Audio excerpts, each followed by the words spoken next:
Right, I've got good stream health. Are you seeing anything? Now, oh look, looks to me like I may well be back. Am I back? Is this the same stream? Is this a different stream? Have you had to log off and come back again? Robert Baker's in touch. Maybe he's telling me what happened. Let's have a look. What do we got here? Mentioned you in their story. Oh, bless him. Let's have a quick look at that. Practice while watching China Guitar Skeptic. Hey, that's so sweet. I will repost that later to my feed. That's so cool. Bless him. Oh, I am back. I am back. Yes, I'm so sorry. Is this a new stream or is this the same stream and it just sort of cut out for a bit? My stream health looks really good. I'll be back. That's right, Emma. Welcome. Peter Brown's here. Hey, Peter. The chat is the same on both streams. Okay, so it's a new stream for you. Okay, right. Well, I apologise that this has been cut in half. Actually, I think it was a little glitch with my internet connection, which is a first, which is even more of a worry because, yeah, that's a more difficult problem to sort out. Getting a new computer is fairly easy. Okay, this seems like a new stream. Thank you so much, Ben, for linking the new stream link for everybody. That's really cool. Oh man, Quentin, he's in. Quentin, do you know what? You make me remember to drink some water. Hey, James Severin. Hey, Upside Down. Great to see you, brother.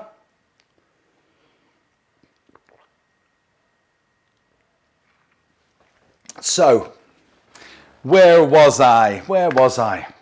Can you believe crashing in the middle of a stream?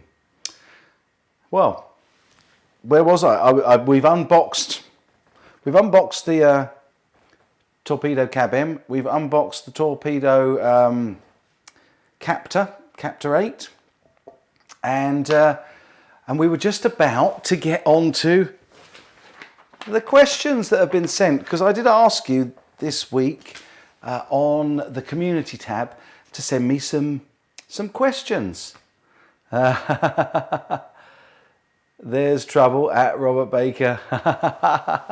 Well, I hope he's still in. That would be great if he is, because actually he sent me a question. He sent me a question this week. So I've got quite a few questions, which is great. I've got 1, 2, 3, 4, 5, 6, 7, 8, and then one of them's got about 20 questions in it.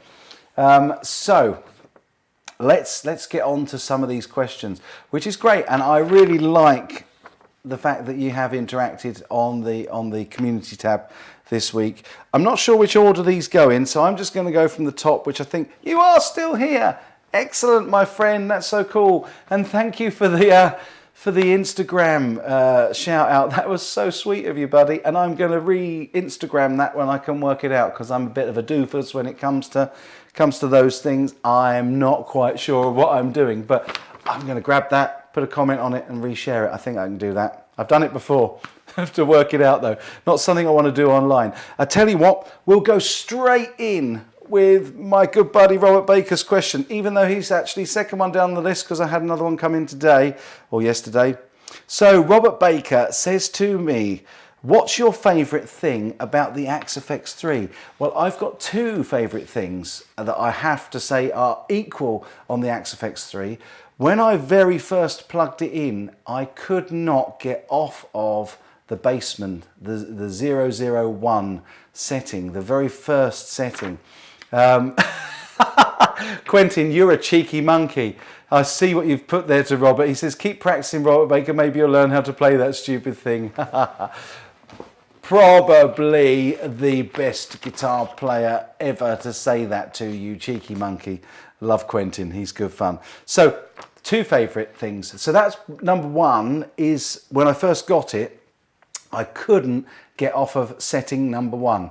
And I have to say, as I've gone through each of them, it's been a bit of a journey like that each time. But no, my absolute favourite thing about the Axe FX3 is the patch that you and I made together. So I've got that Robert Baker tone, which is absolutely awesome. I did the video on it with you as well, and it was, I still, that's my go-to sound. I go there and I get the clean sound, I back the volume off on some of the rockier sounds, and then when I want to go full out trying to pretend I can shred, I go straight up, full on, pickups, both pickups. It works beautifully with both pickups. So my Robert Baker tone is my topper for the question. So that's my favourite thing about the Axe FX3.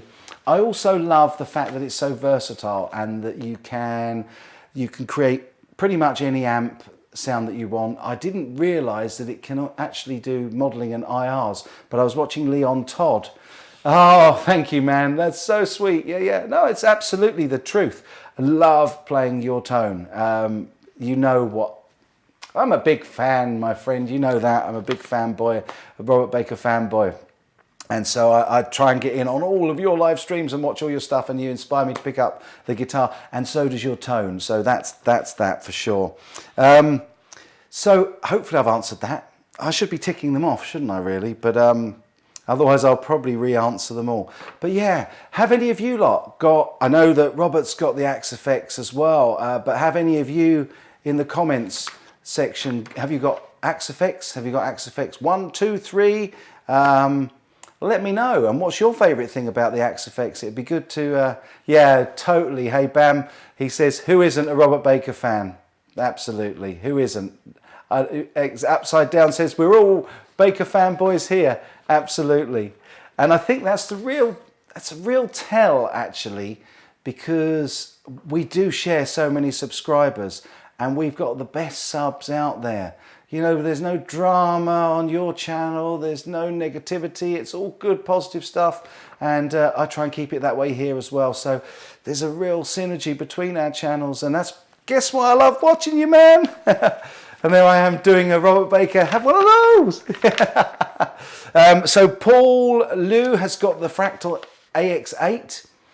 Quentin's got the Helix rack, which is obviously line 6, not Fractal, but equally as good.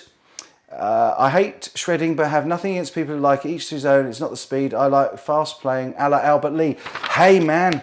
I missed whose comment that was. It just went out over the top. I think it was Rogue Tomato, who's a real good regular supporter of the live stream. So thank you, buddy.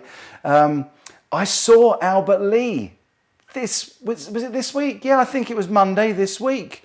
The weeks are going so fast. I'll tell you. In fact, if you aren't already on my Instagram, then please go and have a check out on my Instagram. I posted a really funny picture today of me and my band back in the 80s. And oh, Robert, my friend, I'm glad I did your question. I'm glad I did your question first, because he's been summoned by the good lady wife to go to the store. So thanks, brother. Thanks so much for stopping in. Glad I can answer your question. And thank you, buddy. You rock. Take care, Robert. Enjoy your shopping and enjoy the rest of your Sunday, won't it? Because you're behind us. So yeah, but there is 3 posts away in Instagram. There's my latest update picture with me with Albert Lee on Monday. Let's see if I can show you that. There you go. So I am just China Guitar Skeptic on Instagram. If you don't follow me there yet, and you do Instagram, I only started Instagram to go to GitCon, actually, because I thought, got to have somewhere to post all the pictures. Take care, Robert. Everybody's saying goodbye to Robert. He's such a dude. We love you. We love you. Okay, so let's move on. Let's have a look. Oh, Rogue Tomato's installing Instagram now, so you can see it. Oh, bless you, brother. I think you can actually, I think it's an open profile. By all means install, but I think you can also go to instagram.com, maybe / one way or the other, China Guitar Skeptic, and you should be able to look at it on a browser, I think, but Don't quote me on that. I'm really terrible at that sort of thing. Peter Brown says, China Mike, it's 3:50 p.m. on Sunday in Chicago. Do you like Robin Trow? Yes, absolutely. Of course. Amazing player. Not one I follow all the time. Phil Mosley, I know you follow me on Instagram, brother. And there he is. Look, he's given you a link. God bless you. That's so sweet. Ben Coombs said that throwback photo made me hair jealous. Yeah, I was so into Eddie Van Halen at the time and Vito Barata, and it was right about that time. Oh, thank you, Phil. He's also clicked, and thank you, Guitar Hack. I know you follow me, brother. I follow you too. In fact, I follow most of you guys, if not all of you guys, on Instagram.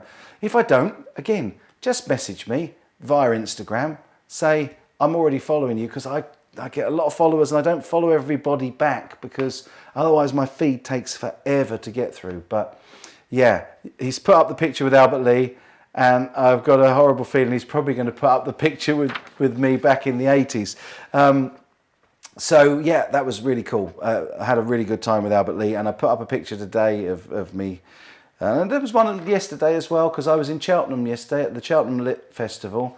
And I was running sound, light and tech for a show that I'm touring at the moment. So I had a busy day. 3-hour trip there, an hour or two set up, 2-hour show, or an hour show, sorry, and then an hour breakdown, and then we were 3 hours back in the car, which is cool. Appreciate time, Mike. Aussie Farrow says, where are you from, Mike? I'm from the south of the UK. I'm fairly close to Brighton. So Emma Webber, if you're off to see Joe Bonamassa in Brighton next April, maybe we may bump into each other there, because I'm going to try and get tickets for that, which would be awesome. And there, he's done it to me. Phil Mosley's put up a link to my 80s throwback.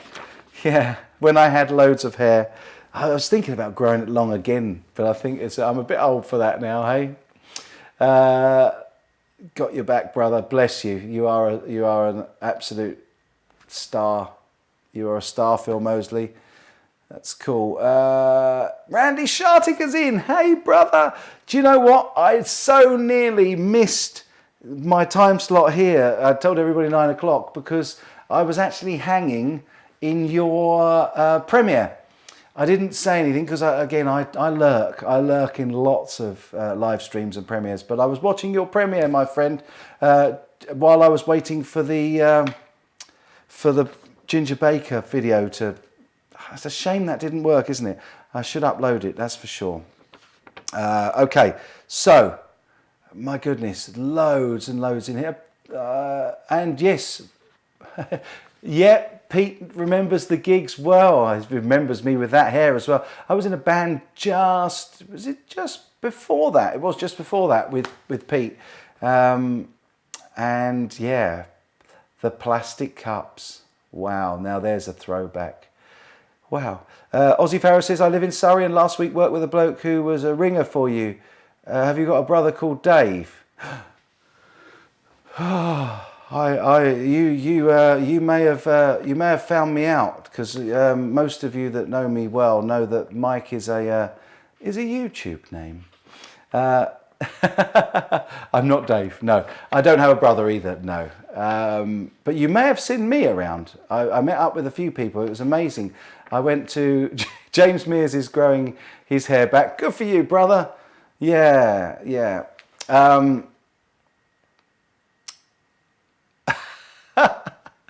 I love the chat. I'm so sorry. I get so caught up in reading your comments and chat to each other that I forget to talk to you in the camera. So we'll move to Gary Richards' question, which is, whatever happened to you going to Crimson Guitars to build a guitar? Well, again, it's been such a hectic year. There's been a year of complete change. When I saw Ben Crow at the UK Guitar Show last, I want to say September, it was September, and he very kindly invited me. At that point, I was going to need to take a week off work to go down to the West Country to go and spend a week with him. And I was all up for that. Absolutely love Crimson Guitars. Absolutely, desperately still want to do that because it was such a kind offer that Ben made. So it's still in. Don't start that, Gary. Call me Mike. I love China Mike. I think that's actually, I prefer Mike. I actually prefer Mike. So not quite at the point of changing my name via deed poll, but I love being called China Mike. It's fun. So no, don't call me Dave. Dave is Cheddar Kung Pao, and that's definitely not me. So I will go down to Crimson. I will go down and I'll make some videos there. With the change in my work situation, I'm now kind of bringing in various different income streams that I've always had, but I'm generating them a little bit more, and trying to. I suppose you'd use the word Americans. My American buddies would use the words. I'm trying to leverage my different income streams at the moment, because my number one priority always has to be putting food on the table for my 3 little piggies and my dear lady wife, and keeping a roof over their heads. So I'm working really, really hard to do that. No, Peter Brown, you rock. I'm working really hard to bring in new income streams, and so I've kind of had to put Crimson Guitars on the back burner. I don't know whether that means that because I haven't got in touch with them, whether or not my whether my very kind invite from them has been retracted. I'm pretty sure Ben Crow's such a cool guy that will be a long-standing invite. So I'm going to go down there. Also, you know, I've been working with Lewis Trower of LT Custom Guitars, and he's really keen to teach me a little bit, and he's very local, so it's a kind of it's a difficult situation I'm in, because I desperately want to go down and see Ben and make some videos down there, but whether or not I can do a whole week at the moment is very, very touch and go. And if I can slot little bits in with Lewis, and then maybe later on go down and do a full week with Ben, because he's great as well, absolutely fantastic. So yes, Cads, I was laughing, you said 3 piggies. I always call my children my little piggies. They love it, makes them laugh. I'm one of those dads. I tickle a lot and we have a lot of fun, and my piggies are all asleep in bed, I hope, and if any of them are watching, they're in trouble. Peter Brown says, sounds like you would be in what we call the States, the gig economy, China Mike. Yeah, I kind of am. A lot of people know that the reason I don't use my real name on YouTube is because I'm actually a company director.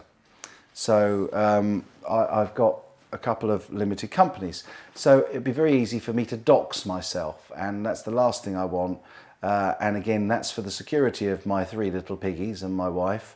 So yeah.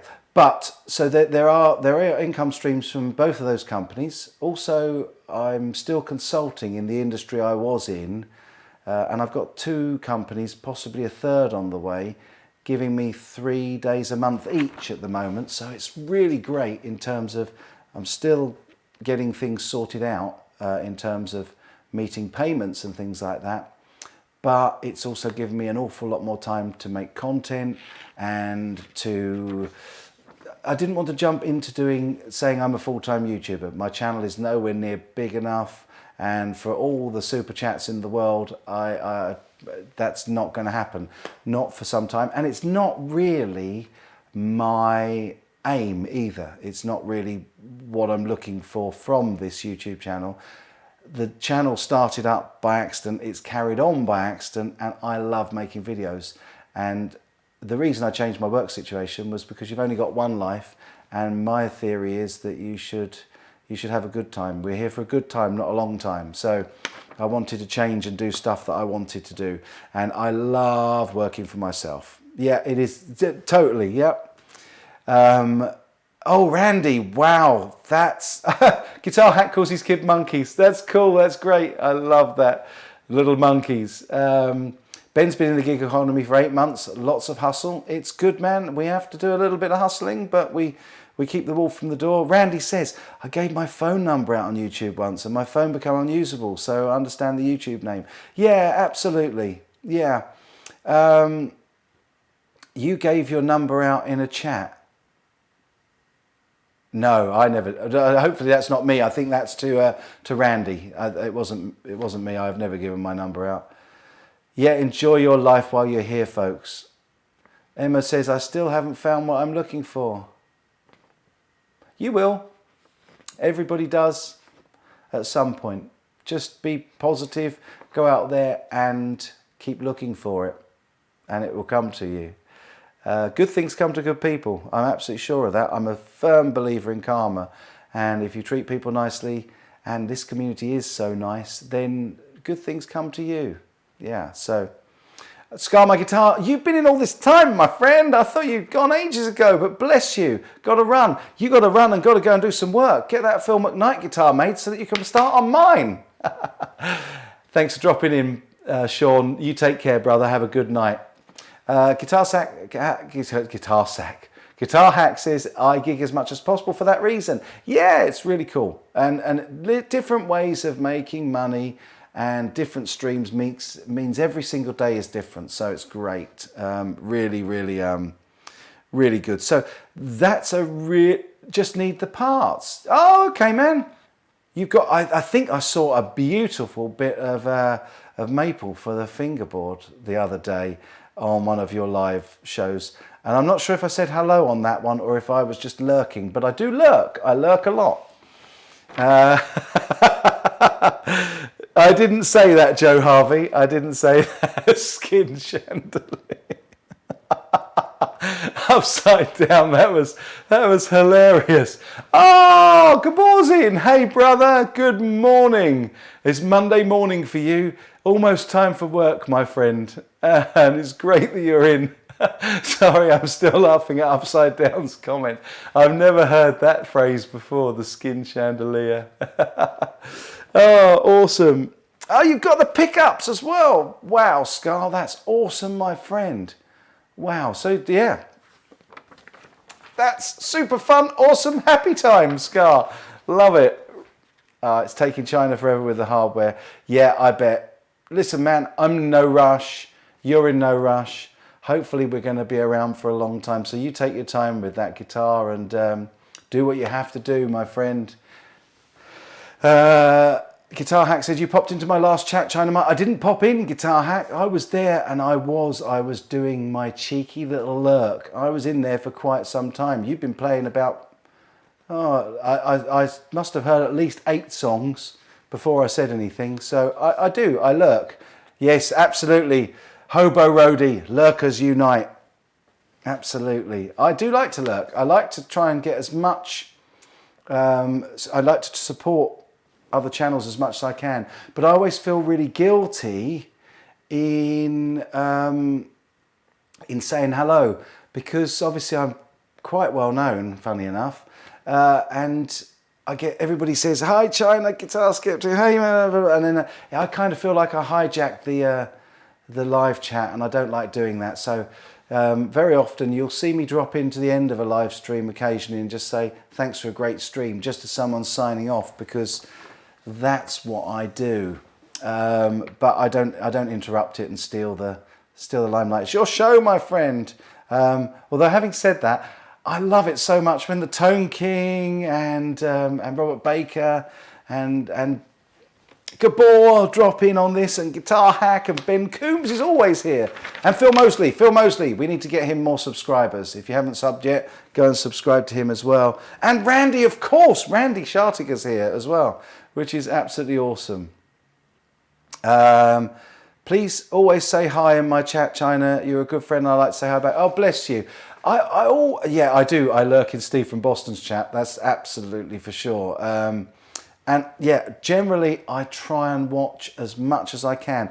The reason I don't always say hello as well is not only not to hijack it and to sort of, oh, hi everybody, here I am, which is all lovely, but very often times I can only drop in and lurk for 5-10 minutes, and I feel really guilty about saying, okay, I've got to go now. So it's easier for me to drop in, watch as much as I can, and then either drop out, or if it gets to the end of the stream, I'll generally say, hey, cool.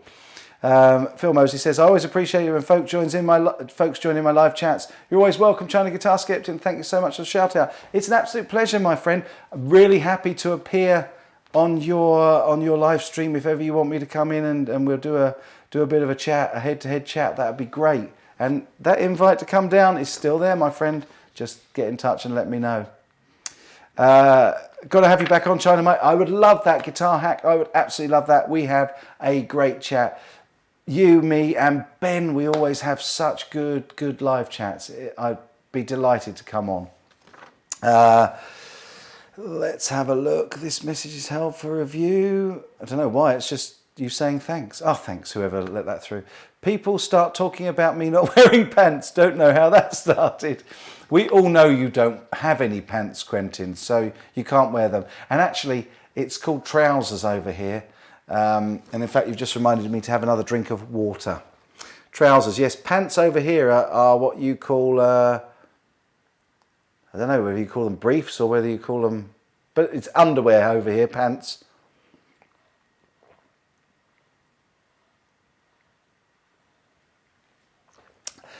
Gabor, I am so excited to come on your podcast. You just let me know the date and time and I am there, my friend. Absolutely.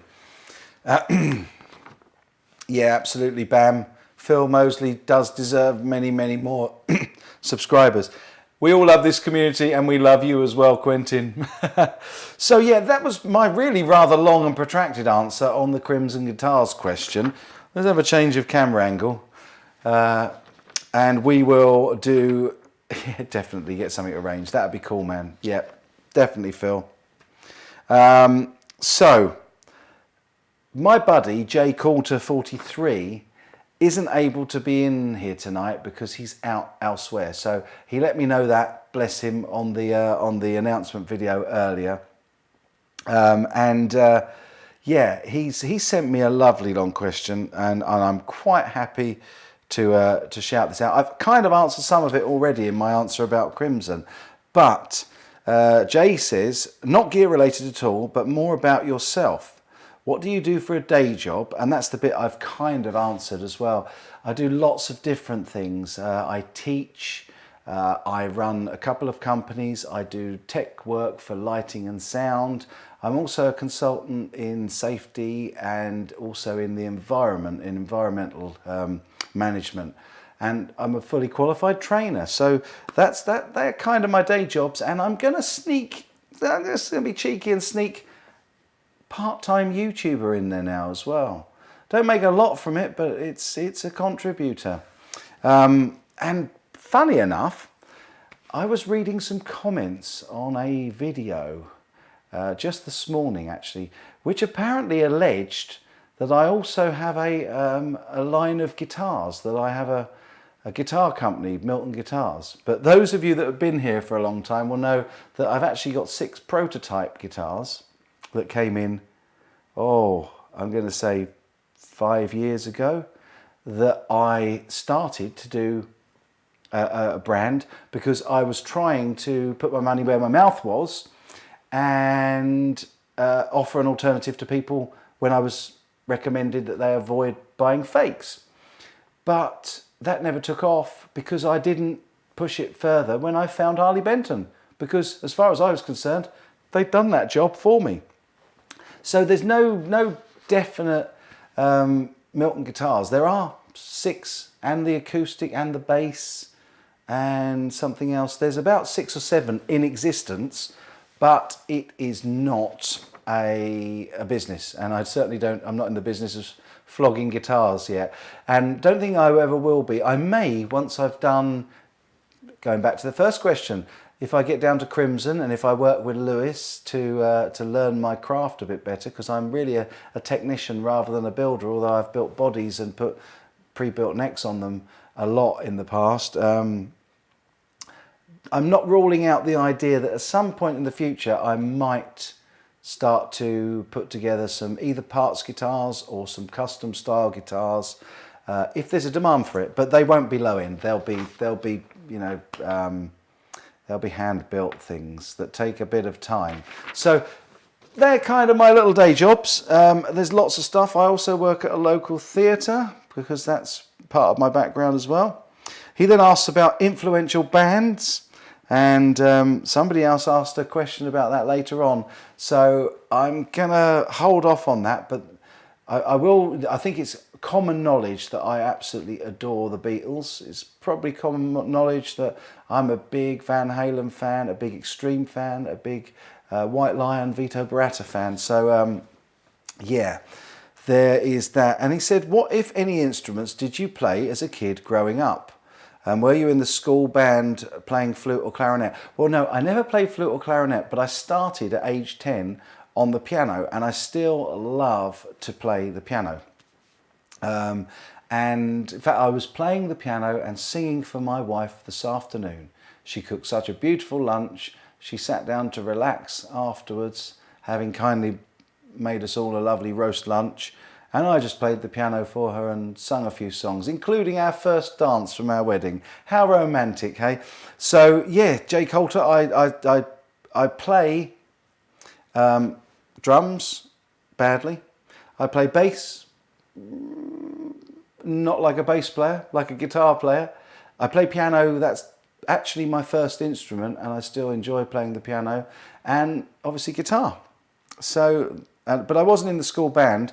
We used to have guitar lessons at school, and I spent more time recording covers of Iron Maiden songs on the Porter studio with my singing, not my singing teacher, my music teacher at school. So Tempest's got to run, so bless you. You have a great day, and thank you so much for dropping in, Tempest.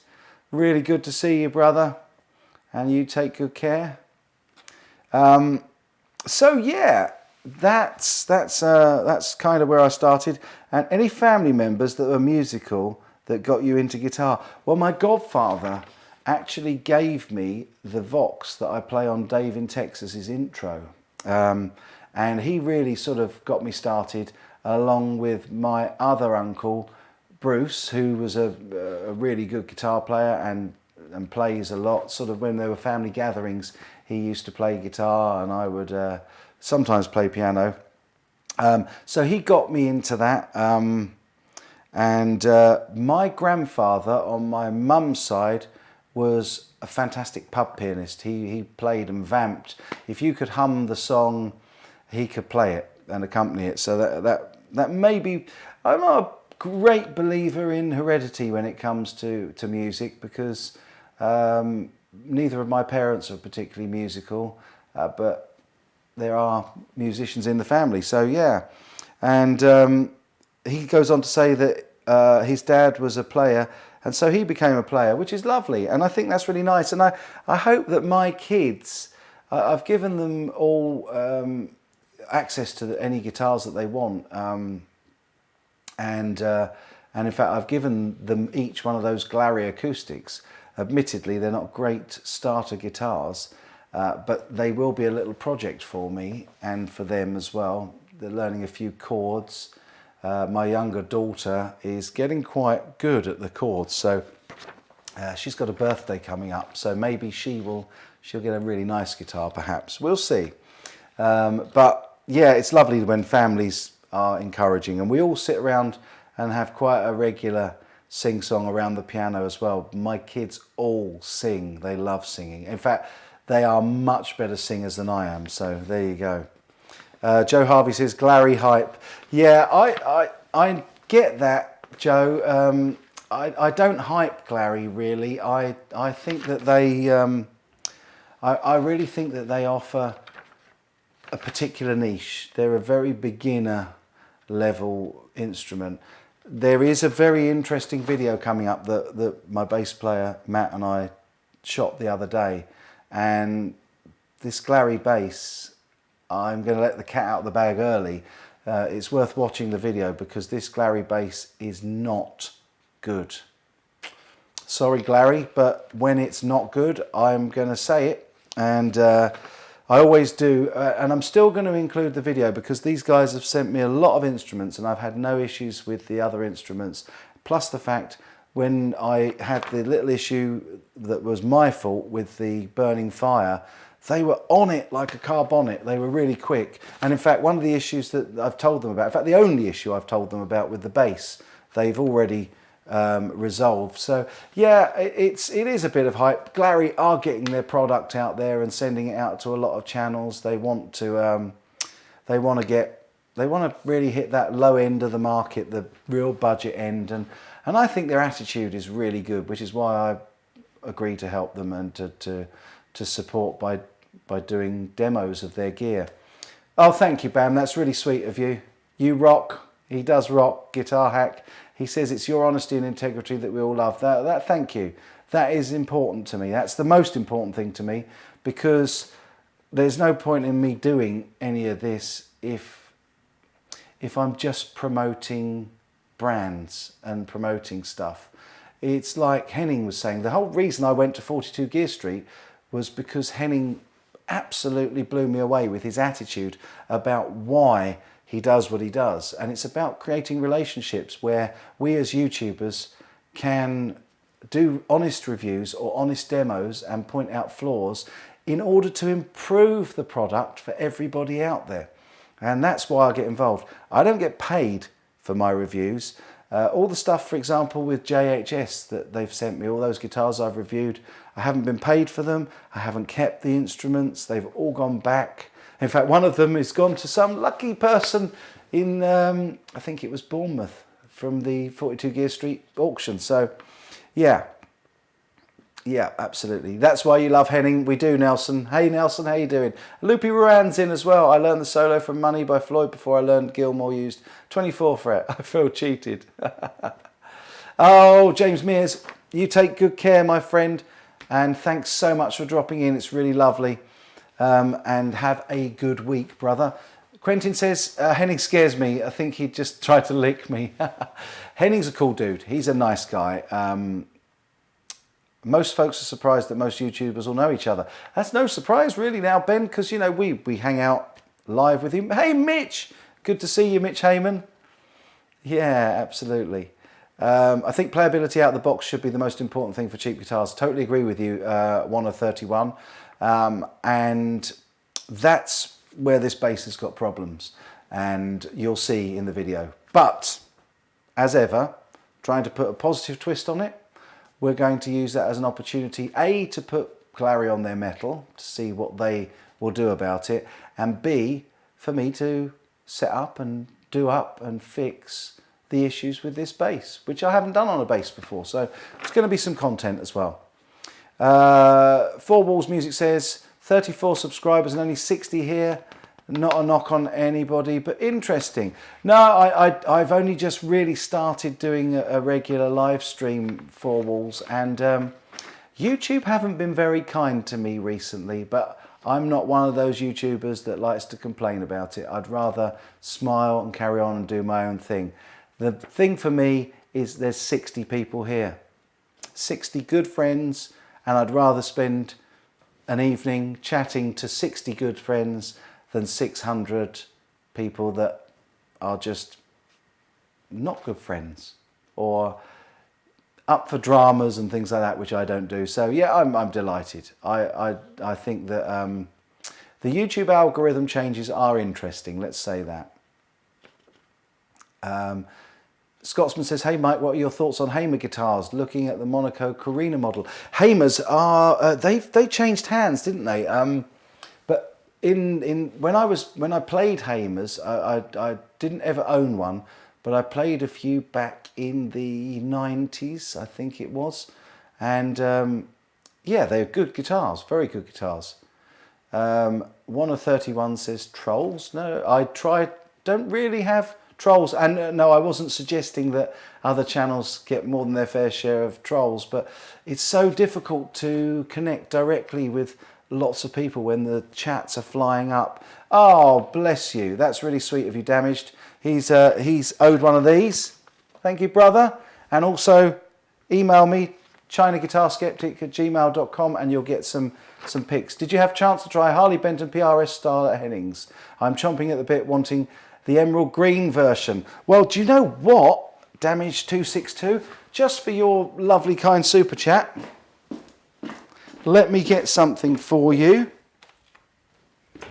to have a quick butcher's hook at. And in fact, this has been slightly modified just for a bit of fun since I unboxed it and showed it on my channel. This is the green Harley Benton PRS style, and this is not the emerald version. I don't know, it might be the emerald version, but I got sent some stickers for the fretboard, and I haven't showed these yet, so there you go. I don't think I get very many trolls on my streams. So there is my emerald green PRS style. So I didn't really need to play Hennings, although I did, I think. And let's see if I can get a little bit closer into these bird stickers. Well, Mitch, it's good not to get trolls on streams. I don't do the trolls. I whip it out. Love it. I just don't do trolls. I don't feed the trolls. I don't comment. I read, delete, block, and forget, and that's what. Oh.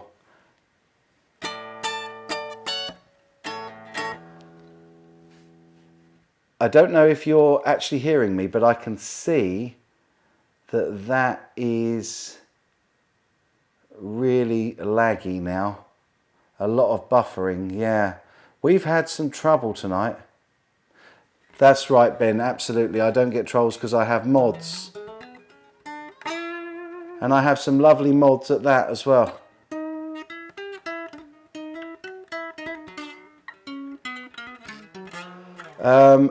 No, I haven't had any experience with Shiji guitars. I can't pronounce that. But, oh no. Looks like we've got problems, audio only. Looks great, but I think a set of the silver bat stickers, yeah. Audio is good, but video is stuck. You can hear me. Oh, this is a nightmare. If I'm going to do this regularly, I have to get a new PC, I think. Although I'm looking at Sling Studio, and I'm also looking at the X2 webcaster. It will mean that it will just be to a camera, but I think you'd prefer good, decent streaming to all of the graphics and intros and stuff like that. I know I certainly would. But I think we might have a little bit of movement back again. That's good. Video is back. Good. Thanks, Mitch. Yeah, so I forget now who was asking about this, but yeah. Somebody said, I think twice now, have I checked out Dave Simpson's channel? No, but I will do. Thank you for the recommendation. Sorry that I didn't answer you earlier. I did see it go past and I was talking and forgot to reply. So,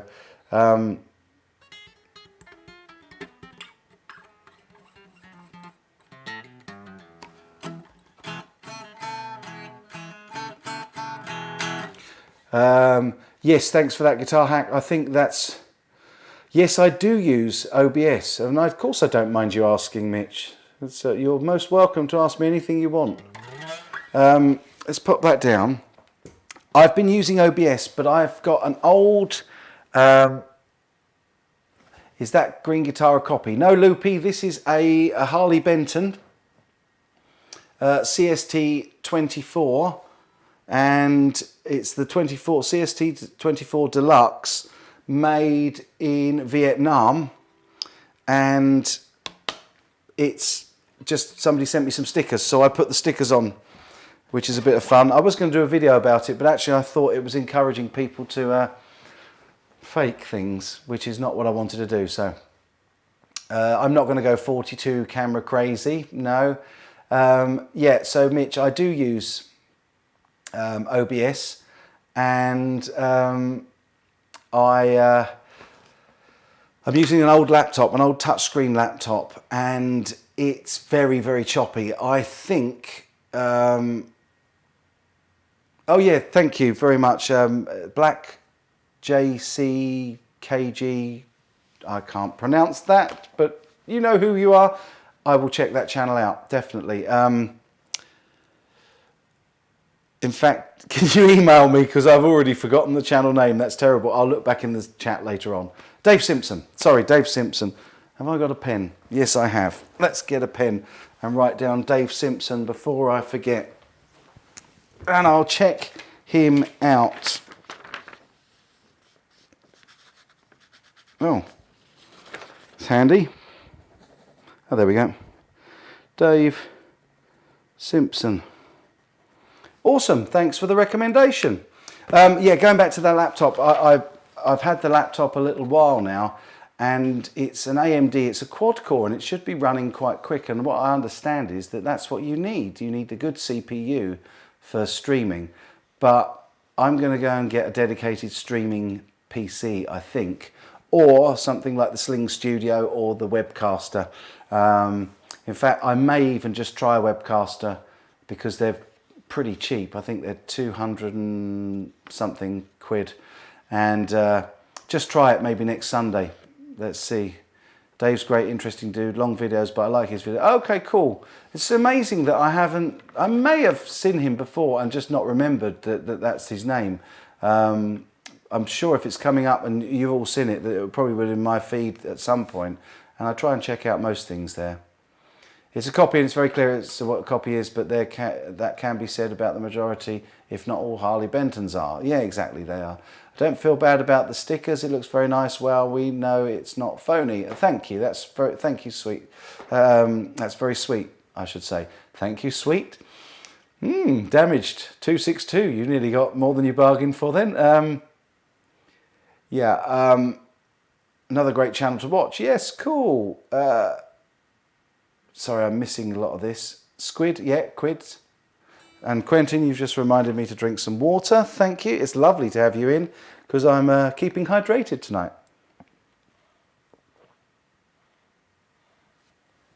Detlev, good to see you, brother. I think I said hello to you earlier. And Pete Hickson, Dave Simpson's good gravy. He can play. Excellent.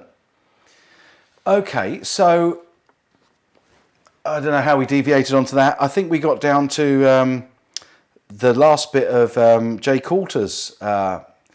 Mitch, you can look out setting on OBS and then bitrate. Make sure it's not over 2.5 KB. Yeah, see now, the output of my stream, I don't think is the issue, because I did a speed test and I'm getting like 9.5, almost 10 megabytes upload speed. So I don't think the output bitrate is the problem, unless that's causing a problem for the processor. I'm really not sure. Mitch, if you're quite knowledgeable on that and you can help me, brother, I'd really appreciate it. Email me, chinaguitarskeptic@gmail.com, and I'd be really grateful for any advice or information you can give me. That would be absolutely awesome. And see if we can get this fixed. It'd be lovely if I can carry on using the same laptop and just get this working. Yeah, we're all addicted, that's for sure. Okay. Oh, good. Guitar Hack said Mitch Heyman is the man for OBS tips. God bless you. That's cool. Just finishing up for Jay Coulter. What were some of the best German beer types that you had on the last 2 German gear trips to TGU and 42 Gear Street? Well, all of the German beer was amazing. I like an IPA as a rule, but all of those German beers were like craft beers, like bitters and whatnot. And I tried a very interesting... Excuse me, that's that water going down, Quentin. Thanks, Mitch, I appreciate that. Really cool, brother, thank you. So I tried this smoky beer, this smoky German beer, which was very strange. It wasn't really to my taste. I drank it all, and it went down okay. Thanks a lot for that. Quentin says any 10-year-old kid could have your computer running smooth in no time. You're dead right there, brother, dead right. I should probably ask my 10-year-old kid to come and do it. I just watch a lot of YouTube videos on OBS. Okay, I don't know what Rick Beato's using. I must ask him, because his streams are incredible. As long as it doesn't mean I've got to go and buy an Apple, I don't mind. Yeah, so the beers I like the dark German beers. They're always good. In fact, I like dark beers in general. I'm a bit of a Guinness man, truth be told. I think you all know that because I shared one with you on more than one St. Patrick's Day, I'm pretty sure. So, sorry, I saw something. I thought someone was complaining about me clicking my pen lid. They weren't. Yeah. Let us send you some real good German beers. Nelson VH, by all means, my friend. All German beers gratefully received by this channel, I can promise you. Again, just email me, chinaguitarskeptic@gmail.com, and that would be cool. Four Walls Music, you guys have a good time. I'm sure I'll see you around live stream soon enough. Take care, CGS. Take care, Four Walls Music. Thank you so much for dropping in. It's awesome of you, and it's lovely to see you, brother. Have a great week. Ben Coombs likes Pilsner. Yeah, I'm a big IPA, India Pale Ale, and sort of craft beer type beers. Pete, my buddy Pete in New Zealand, who was in earlier, he may still be in watching, I don't know, I hope so. We had loads of great craft beers over in New Zealand, and that was absolutely lovely. Yeah, Hobgoblin's great, Emma. I love Hobgoblin. Yes, try and look at a new product from Blackmagic Design called A10 Mini. Kim, I'm already on the case. I was thinking about finding out if I could pair that with the X2 webcaster. If I can, that may be the way to go, because then I can have multiple cameras and all that good stuff. So I'm hoping that we'll get something sorted out. Maybe try that. I might try just one camera into the Xtreme or the X2 next week, because I can get hold of one of those fairly quickly and reasonably priced. So yeah, Murphy's, love Murphy's. In fact, I used to have a cat called Murphy because she was completely black and just had a little white moustache, Bam Mozzie, and I was drinking Murphy's, the cream cans of Murphy's with the widgets in them at that time. So you can't drink those IPAs, sadly. Oh, sorry to hear that, Ben. They don't agree with you, obviously. That's really English tasting ale, which is that whole, I had one of those in my streams a while back. Right, cool, yeah. IPA's a great beer. Really like that. So any German beer, really, I really love. There was one that I tried over there. Henning's mum gave me one of these, which is, yes, I've tried the Iron Maiden beer, Guitar Hack. It's called Trooper. And Matt, my bass player, and I have shared several of those. They're lovely. Yeah, so Henning Paulie's mum ordered me a beer because I said a dark beer, and it was called something like a Bambino beer, and it was non-alcoholic, and it was so sweet I had to send it back, and I couldn't drink it. It was just like drinking a cordial. So that was the only bad German beer that I had, and it wasn't really a beer, it was like a kid's beer, which is a weird concept, isn't it? Let's get our kids started on beer nice and early. Bishop's Fingers are great as well, Emma, yeah. Wow, Emma, I like your style. You like all the beers that I like, and you also are going to Joe Bonamassa. I'm impressed. Grumpy Mike, I don't drink beer because I have to. I drink because the voices in my head tell me to. Love it. Perlenbecker from Lidl. Now, I was in Lidl today, and I didn't see that, but I'll try that. Northwest IPA, much more bitter than the old world recipe. Okay, cool. Malt beer, yeah.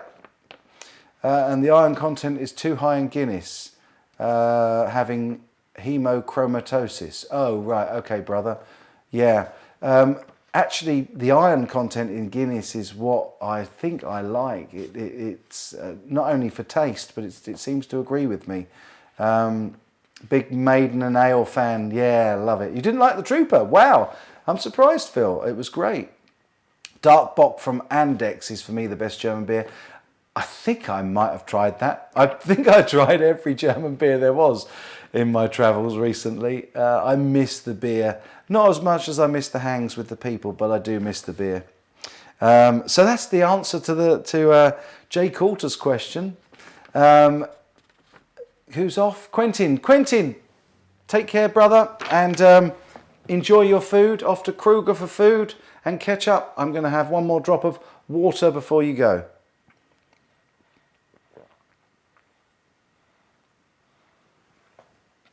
Chinese beer skeptic. Oh, that's a pleasure, man. Emma. You sound like a real girl after my own heart. So very, very, very similar tastes. As an Irishman, Guinness is the best. Nice one, Loopy. I kind of agree with you, mate. I really love Guinness. I don't know why I'm getting my pen out to go to the next question. So, Tim Stockers says, most surprising gear at 42 Gear Street. Actually, do you know what? This is a really easy answer. And again, there are two answers to this question. And the things that surprised me most were two brands of guitars that I'd never played before. The first being Maybach, and I know that the guitars, all of the guitar brands at 42 Gear Street were pretty high end. I think that was out of necessity, really. They were the brands that could afford to be there and that weren't so big that they would monopolise it, which I think was also a masterstroke of genius from Henning.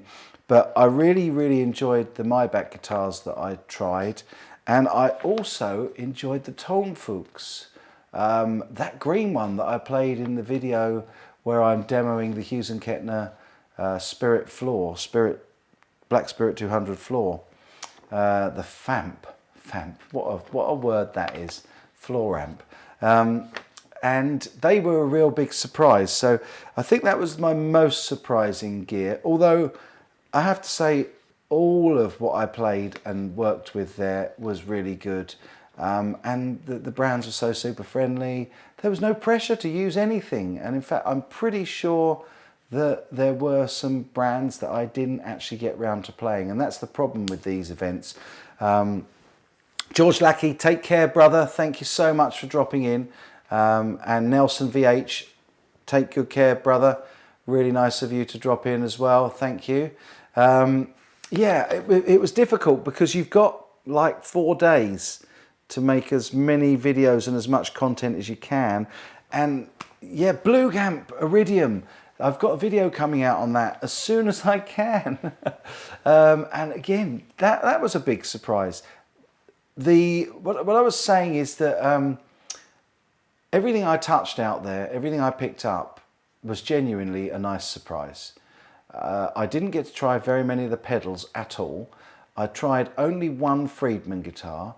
I tried about 2 Tonfuchs guitars and 2 or 3 Maybach guitars. And I really, really liked all of them. So, but the biggest surprise, I think I'm going to go, if I have to pick one, I think I'm going to say that the most surprising gear was the Tonfuchs, because hand-built and they were very, very nice. Graham Campbell, evening Mike, glad to catch your live stream. You're very, very welcome, my friend Graham. Welcome in, and it's lovely to have you on board.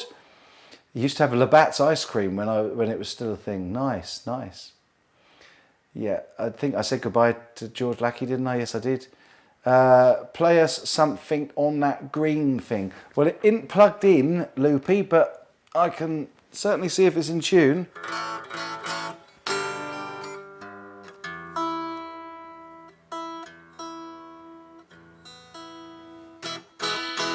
Actually, do you know what?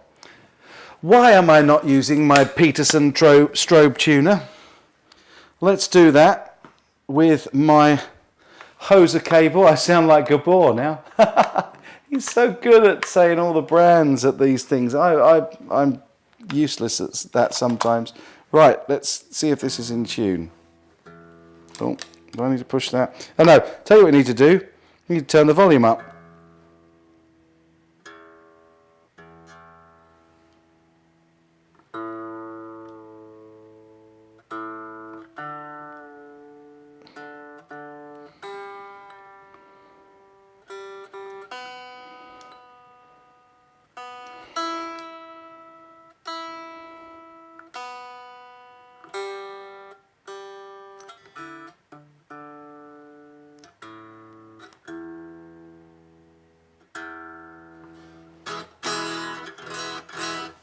Right, I'll tell you what, let's poke it in here.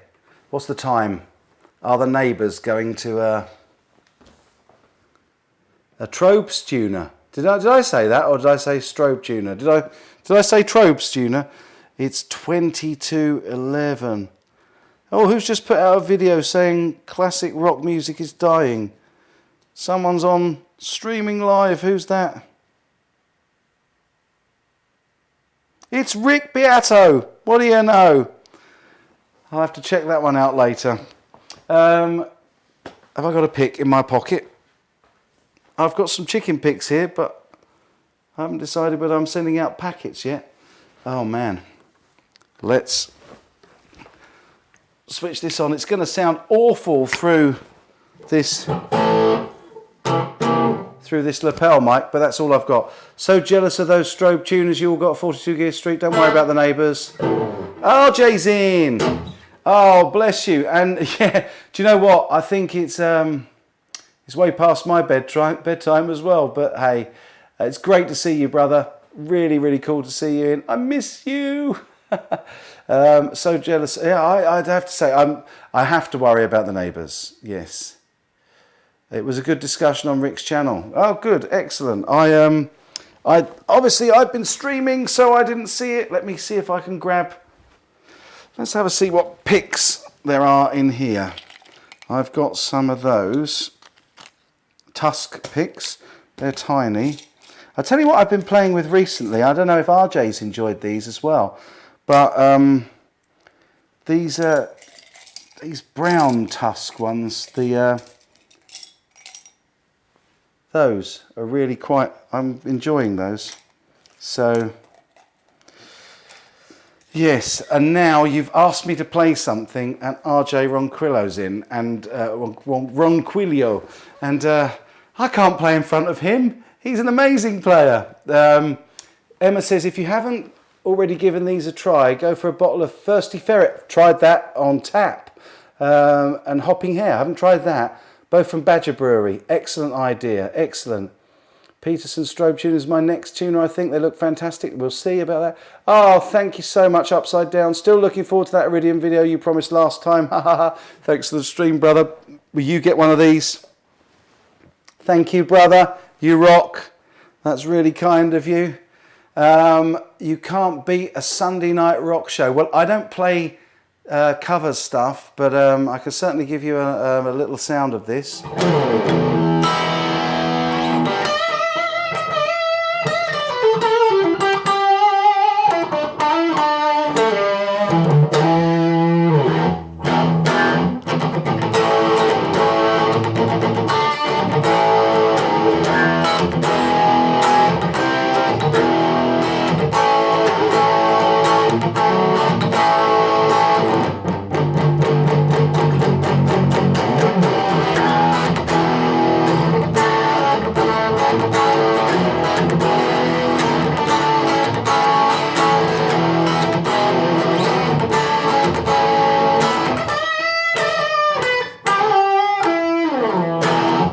Okay, that's all I'm going to play when RJ's in, because I'm very embarrassed.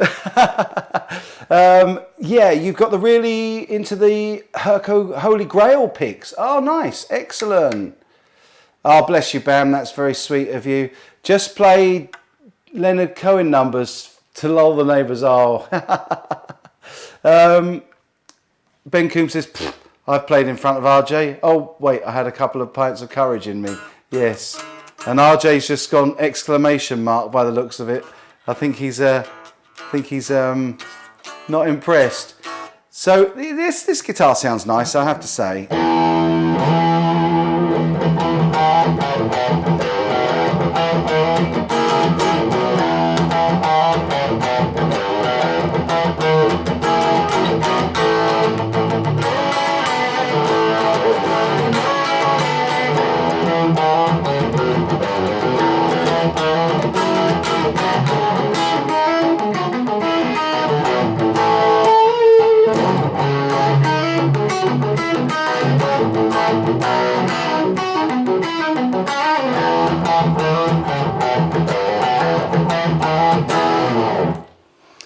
It's got a really nice set of Roswell pickups in it, and I sort of adjusted the height of them to get a pretty nice rocky tone out of it, and that's my go-to riff. A nice one that I can always remember.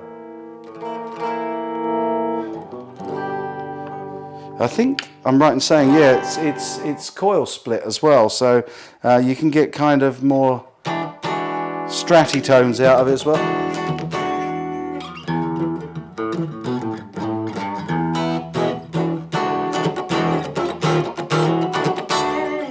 It's a nice guitar.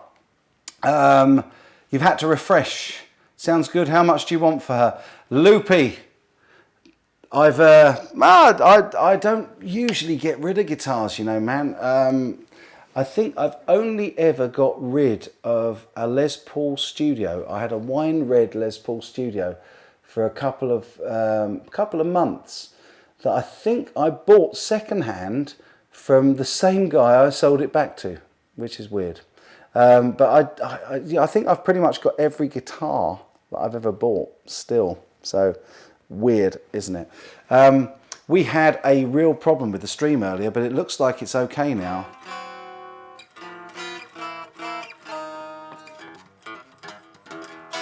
Yeah. Okay. Well, I've had a little play for you. We are getting there with the questions. I must try some of this out as well and put this on a video. It's so difficult. RJ, if you're still here, I was just saying to the guys and gals that trying to get all of the content that we create at these events and get it out and pumped out and edited when you get back. Because I didn't do very many in the rooms because I was, as you were, very kindly switching as well. I remember you switched for us on Ryan Cam, which is not a thing yet. It's going to be a thing. But it's really difficult to get it all turned around, isn't it? It's really, really hard. Hi, Mike. I know you created Dave from Texas intro. Very cool. Watch his channel. Oh, thanks, brother. That's really cool. Oh, Emma, we all love RJ's Paisley Telly. Absolutely amazing. In fact, I was watching a video with him playing that just today. Absolutely gorgeous. They're just over $200 US now, but shipping's around 33 as well. Still a heck of a lot cheaper than the PRS SE. Yeah, and this is pretty close to it. It's a nice bit of kit. I'm just going to turn that amp off and put that hoser cable on the floor and sit this up so that you can actually see it. Hopefully, there you go. Keep it in the picture, why not? 24 fretter for your solos. Generally don't sell guitars either, like to keep them. Yeah, I kind of get attached and it's really difficult for me to sell stuff. I think the reason that trying to think back to the Les Paul, why that went. I wasn't a big Les Paul fan at the time. Oh, thank you. I didn't know you created Dave from Texas intro. Yeah, of course I did. Absolutely. I did it for him 6 years ago, I think it was. He's a lovely guy and must talk to him. We used to have quite a regular FaceTime Google chat and I haven't done that for a long time. So I must get in touch with Dave because he's a good guy. Forgotten what I was saying now. I completely lost my thread. Have a drink of water and then I'll remember.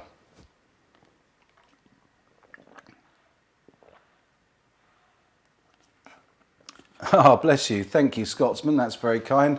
I wish it was great playing, but it's just the best I can do. I'm not an RJ or a Jay Leonard J or a Sammy Bowler, but I enjoy my playing. I love playing, and it's nice to do these demos. I picked up a VT40 in a trade, and it sounds great. It's right there, man. Right there. I don't know if it's in the side of the screen. You can't really see it. This is it. That's my VT. I think it's for VT30 I've got, the Valvetronics. Not absolutely sure. Let me check that. No, I've got the AD30 VT. AD30 VT. But they're really good amps. Vox do make some really nice valve. The Guitologist is in. Hey, buddy. Good to see you. Brad. Really cool. Not sure why PRS wouldn't sue over that guitar. Alibaba is one thing, hard to enforce, but Thoman's in the EU doing it. Yeah, they don't actually infringe any trademarks, which is why PRS haven't got a trademark over the body shape, and they've changed the headstock shape. So they are real close, though. A lot of the Harley Bentons are really close to the original. To the original brand. So yeah, oh, it's really nice to have you in tonight, Brad. Really cool. Damage262 says he didn't see your Friday posted. I missed the notification. Do you know, I have had issues with notifications, And the great thing with Brad's channel is that I know he posts every Friday. So if I don't get a notification, I go looking for it. And hopefully, because I post every Tuesday and Friday at 6 p.m. UK time, people start to go and have a look for mine as well. It's probably because it hinges on the trade dress, the headstock. I was telling you about the Les Paul that I sold. Yeah, at the time I was having I think it was financial. It was a financial decision. I wasn't a big Les Paul fan back then. It was pretty much in the sort of period when I had the long hair that I posted on Instagram today. The Germans would take him out in one fell swoop. Cool. Yeah, they don't have the Tian birds. No, that's something that somebody sent me. They sent me these stickers. And in fact, I wasn't going to show these stickers on the guitar. I said this earlier in the stream, that I felt that it was encouraging people, or it might be seen as encouraging people to put stickers on theirs. It's just that somebody sent them to me and I tried them out, and I think they look quite sweet. They're nothing like the PRS stickers either. So again, a lot of the companies that make these stickers to go on the fretboards make sure that they're not identical copies so that they can't get done for trademark. And actually seeing these up close, if I can give you a close-up shot, let's see. They actually don't look anything like the PRS stickers. Sorry, the PRS inlays. Wouldn't it be funny if PRS used stickers? Oh man. And Ed Dana's in. Good to see you, Ed. Ah, yeah. I always watch your SPFs. Always. Yeah, it's a good channel. I love it. There's all sorts of different channels on YouTube. There's all sorts of different things I like and watch and enjoy, and Brad's definitely one of them. I have a great deal of fun. He shares my sense of humour, and I do laugh every time he does a video. I've been watching since you... In fact, funny enough, the first video I saw of yours was when you were dumpster diving at the Bacall Guitar Centre and pulling out Les Pauls. And yeah, I've been watching for ages. Loopy Ran, I love my Les Paul, like the Peter Green. No, they're not very expensive, around the 200, 250 euro mark, these CST24s. Yeah, absolutely.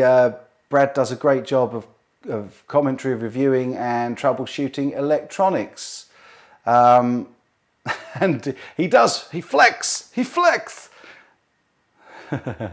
That Russian accent is hilarious. I can't do it, man. I do my best, but I can't. Is that 400 Canadian? No, it's about 600 Canadian. They're the Alfred Hitchcock birds. I like that Black Country. That's really cool. Yeah, sorry I didn't post any comments on this week's SPF, Brad. I think there was quite a lot of comments on there already, and I you know me. I think you know me from our little chats. It was a bit too much drama for me to post, and I didn't want to sort of encourage anybody, and I didn't want to upset either party because I love you both. And yeah, it was interesting watching, and I think that what's gone on with that video from there on in has been interesting. But you were very kind in the comment section down below. You were supporting Ryan, and you said very nice things about me later on, and I really appreciated that. I didn't reply, but I'm doing it now on a live stream, so there you go. Thank you for that. I really appreciate it. You don't think I don't think I've ever heard an Englishman. I'm not going to try it. Oh dear. Oh man. Yeah, definitely. I love that stuff. He might go in the dumpster tonight. It's raining like cats and dogs here. Plus, they took to locking their dumpsters these days for some reason. I wonder why that was. Yeah, love it. Right, we got quite a way down the questions, but I've still got a few. Jimmy Johnson says, or Jimmy Johnson says, have you ever played any Orange amps? Well, I've demoed the Orange Tiny Terror and the Dark Terror, and I'm looking at them here. In fact, this is going to be a pain. I'm going to go and unplug stuff and show my good buddy Jimmy Johnson that I've not only played Orange amps, but I own a couple and I love the things.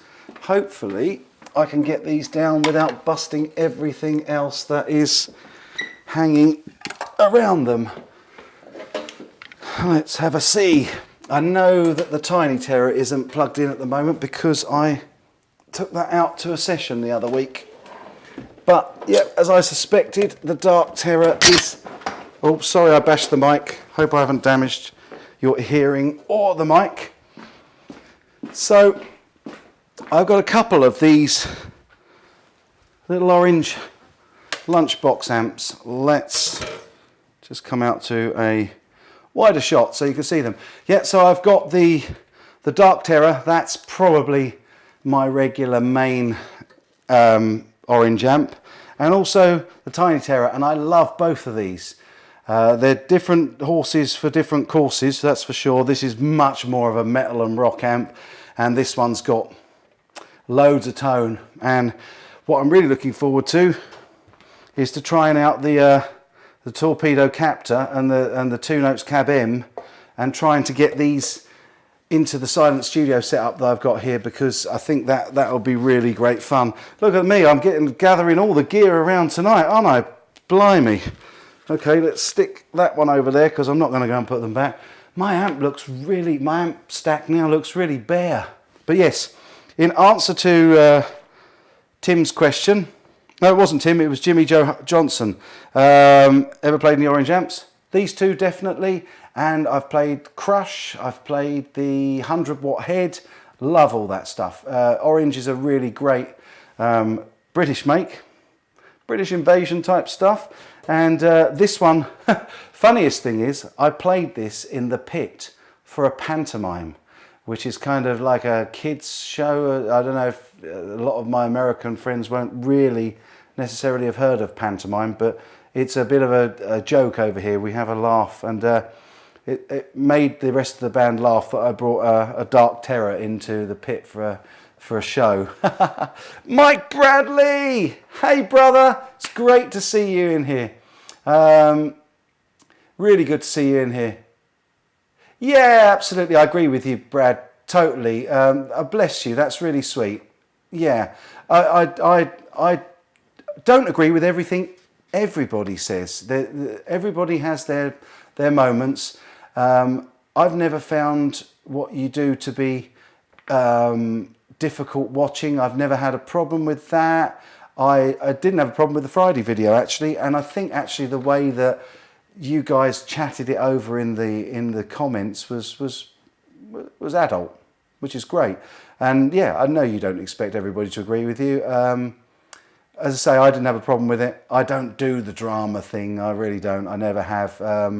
I love guitar. I love watching channels. I love watching your stuff. I adore Henning as well. And yeah, it's all good. It's all good. We're a community, and I think once there tends to be spats and stuff like that in a community or in a family, it happens. But I think it's how we get over it and how we move on from that. And I think that's going to be a positive in the long run. I think that actually it's quite good to get things out in the open and chat about them. And I agree with a lot of what was said on both parts on that, actually, to be fair. And I think you all played it really well, so props to you all. I haven't read the comments section since mid-morning, so hopefully there's no more stuff on there that's controversial that I'm now stirring up even worse. But no, I didn't comment because I didn't want to get involved, but I watched them all. Love it. Upside down, I honestly think China might be the nicest guy on planet Earth. Oh, bless you. That's really sweet of you. No, I just don't do drama. Don't do drama. Mike Bradley drama. What's happened now? Oh, mate. It's little tiny things. No, nothing to do with me. I promise you, nothing to do with me. I don't do drama. You know that. Brad is here, which is cool. Brad the Guitologist was doing a video on Mark Agnesi, giving him and I think Phil McKnight some rubbish to completely took what Brad said out of context, because he had a fair point that he said that when Gibson took down all 300 plus of their videos, that did Mark Agnesi still have a job, which is what he's there to do. He's there to make the videos. So yeah. And then there was some other stuff that went on about 42 Gear Street that got interesting, shall we say? But yeah, I watch both channels. I sub to both channels. I go looking for videos from Henning and from Brad and love them all. So not going to get involved in any internet dramas. We don't do that here, that's for sure. The Micro Terror. I haven't tried the Micro Terror, Detlev. No, it'd be really cool to try that. And Gabor, I hope your breakfast was nice, mate. Lovely to have you back again. Can we not just all meet up there on that couch and promise to be quiet? Yeah, of course you can. You're welcome. Loopy, if ever you're over here, shout me out on my email and more than happy to meet up with you, buddy. Brad's a good guy. Yes, I agree, Loopy. Totally agree. Grumpy Mike says, drama has no place in the world of guitars. Yeah, cool. And I agree with you, Upside Down. Mark blew it out of all proportion. That's absolutely the fundamental of it, yeah. I don't like to say anything negative about anybody, but I did find the attitude of Mark Agnesi in the Play Authentic video to be concerning. I think that's the best way to say it. This community is great. Even if we have differing opinions, we respect each other. We share our knowledge, experience, and don't judge weakness. It's one of the more adult communities. You're right, absolutely. This is a beautiful, lovely community that we've got here. I have a really, really lovely bunch of subscribers, and I've said it so many times, I really don't care about the speed of growth of my channel at all, because what I do care about is the quality of people that are here, and I've got the loveliest people, and the nicest thing is everybody's really supportive and positive and look after each other, which is great. Gabor says, I miss the Guitologist guy. Some of his subscribers are interesting. Yeah, now that's kind of what I'm saying here, is that I'm not knocking Brad's subscribers, but it'd be frustrating for me. I'd just do the whole, if somebody has nothing grown up to say in the comments, or they're rude to somebody else, or they're offensive to anybody, including me, especially me, I have a simple rule, which is read, delete, block, forget. Very, very simple. And it's worked really well. So if my channel's growing slower because I don't have all that on, then so be it. That's what I've intentionally done. Detlev says Henning is funny. He is. He's very funny. And actually, he's an acquired taste as well. I totally understand that Henning is an acquired taste. And it's only when you really understand his motivation and what he's like in real life. And he's a great guy. I have every respect for him, yeah. Mike bought an Axe Effects just after you. Have you moved off the first preset? Just about. Loopy, you bring those German beers, we'll open them together, my friend. Brad and Phil, tell it like it is. Mark is paid to talk, no brainer. Totally agree with you. Scar my guitar. That's why I watch Brad. That's why I watch Phil McKnight as well. I love Phil McKnight. I watch Henning. I like people that are straight talking, and I respect people that are straight talking. I think honesty is the most important thing. I may not swear on my channel, and those of you that have met me in real life know that I swear like a trooper. But I don't swear on here because I worry about my kids seeing it, and I also I teach young people as well, so I have to be fairly careful for one thing, and also it's not really me, it's not what I want to put out there. Guitologist says, I enjoy trolls too much to get rid of them all. I totally get that. Actually, and the funny thing is, I think if we're all honest and put our hands on our heart, as much as it might not be something that we want to get involved with, sometimes it's intriguing to watch and read the comments. And I love sometimes how some of these really nasty trolls get. Mike Bradley knows I swear in real life. Yeah, for sure, brother. Oh man, Ben Coombs has got to run. Oh brother, you take care. And if you're streaming live tonight, I will try and hang out and watch if I can. I'm full of beans now for some reason.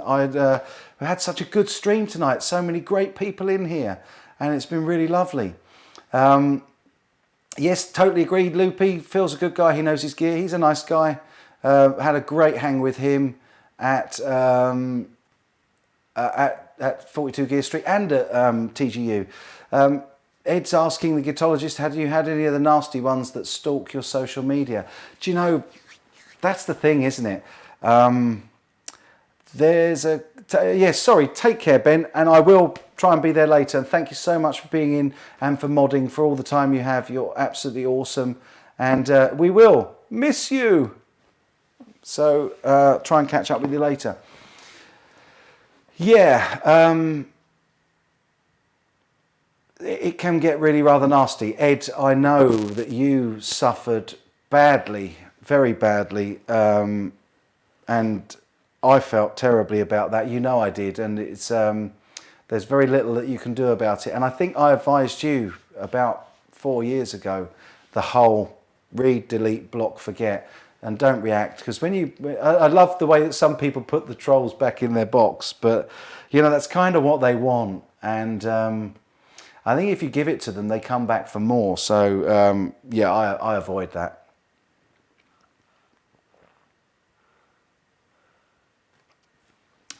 Ben, take care, brother. And you said goodbye to everybody except me.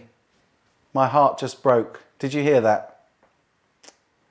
Ben Coombs says goodbye to everybody but me. What can I say? Now there's going to be internet dramas. You know that wrench you earned so well, I could take it away. Brother, if you do email me the link and I'm still up, I will drop in with you. That would be absolutely awesome. Thanks again for doing the modding stuff as well again tonight. That's what I was saying. Absolutely, Brad. After a couple of untoward comments, I usually take them to the intellectual woodshed and they don't come back for seconds. I do enjoy sometimes seeing, you know, if they've been particularly rude or nasty, it's quite nice to see them put back in their box. I don't do that, obviously, but I do quite enjoy. I have a guilty pleasure in watching that happen sometimes. Okay, right, let's get these questions done because God knows how long I've been streaming.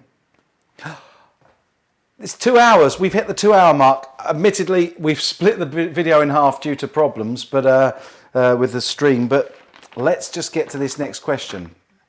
Soda, hey brother, good to see you. Andrew Kirby, take care. Thanks for dropping in. Okay. I've got halfway through these questions, and this has been so interesting in the chat tonight. It's been difficult to keep up. So, Mr. Fister asks, if you were to gift me any guitar from your guitar arsenal, which one will it be? Let's just go with this one.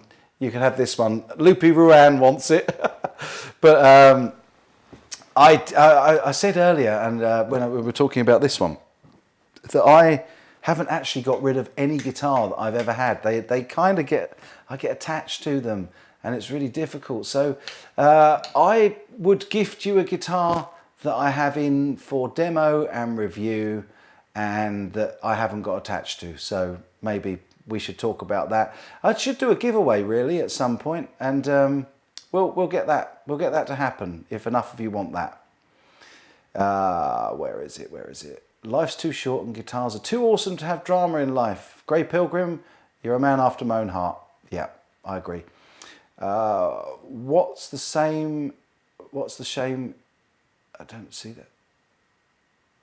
Sorry, this is all a bit quick for me now. Did you say Mr. Fister? Yeah,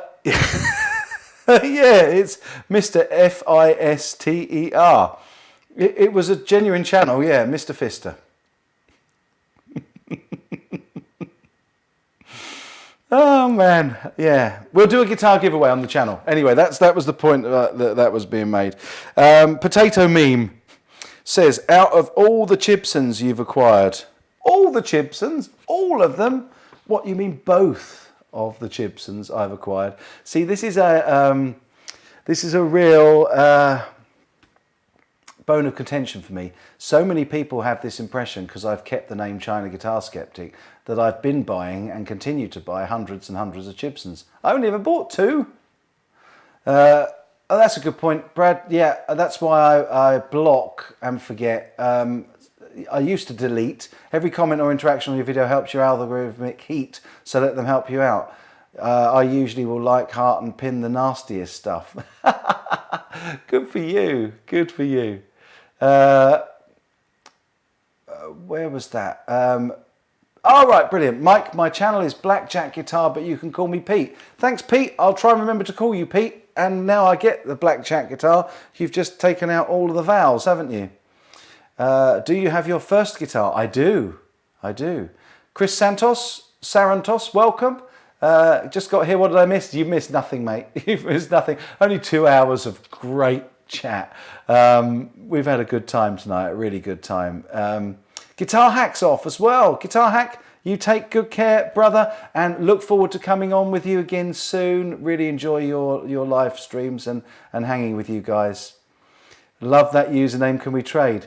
Yeah, okay. Oh, bless you. Yeah, it's a strange thing, you know, that people think that I bought so many. In fact, I think I did a video on it and I explained that I bought 5 guitars in total that had trademark infringements on them, and that was after that I realised and found out that you could have, for a price, you could have all the trademarks removed and your own logos or whatever you wanted, or a blank headstock or whatever you wanted, for an extra price. So I paid the extra price and then didn't infringe trademarks, but it still allowed me to buy a few more guitars with my name on the headstock, and show people the faults and the issues with them, which is what the channel was all about. But for about 5 of the 6 years I've been going, I haven't been doing Chinese guitars, and people have said change the name and all that sort of stuff, but I'm really not sure. Ed Dana says, don't the Chibsons get confiscated now by British Customs? Partially thanks to me highlighting it, yes. And in fact, I got a... Steve from Boston. Oh man, what a hang this has been tonight. All my best buddies are coming in to say hello. This is amazing, absolutely amazing. I've had Tone King, Robert Baker. I'm not even going to list them all, but we've got Steve from Boston here now. Great to see you. And Gabor's talking and he's saying hello to Steve, and everyone's saying hello to Steve. And you are most welcome, my brother. No, you rock. No, you rock. So yeah, we were just answering the question from Mr. Fister. Mr. Fister was asking about all of my...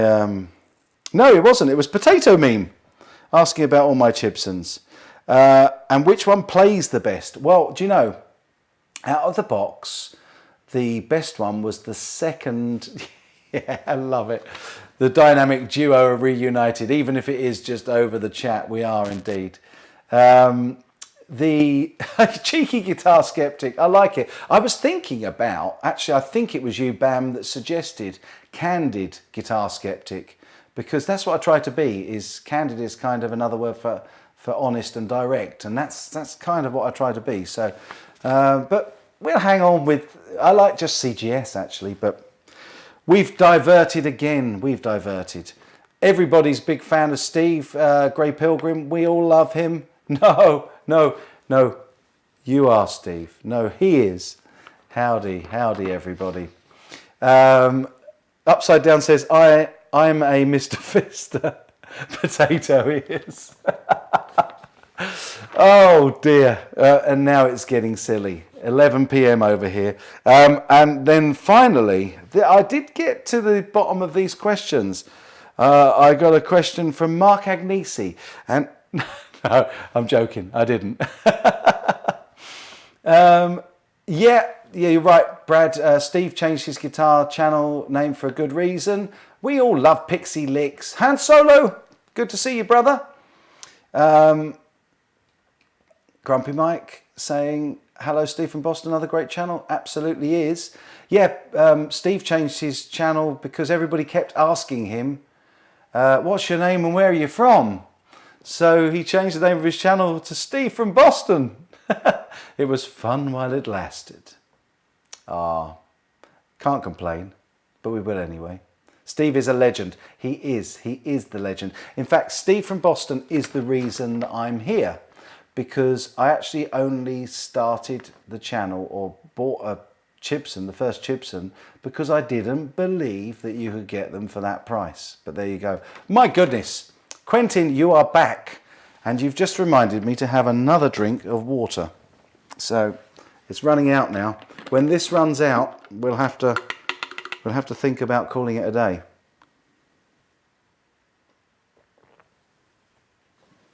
There's still a little drop in there. Don't worry. We'll get this last question done, that's for sure. And I will take some questions from the floor.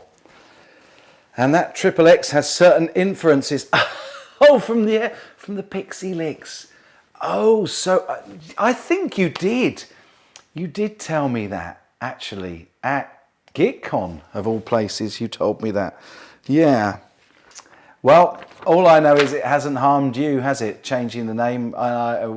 We all love Steve from Boston. We all do. So the last question actually is from Andrea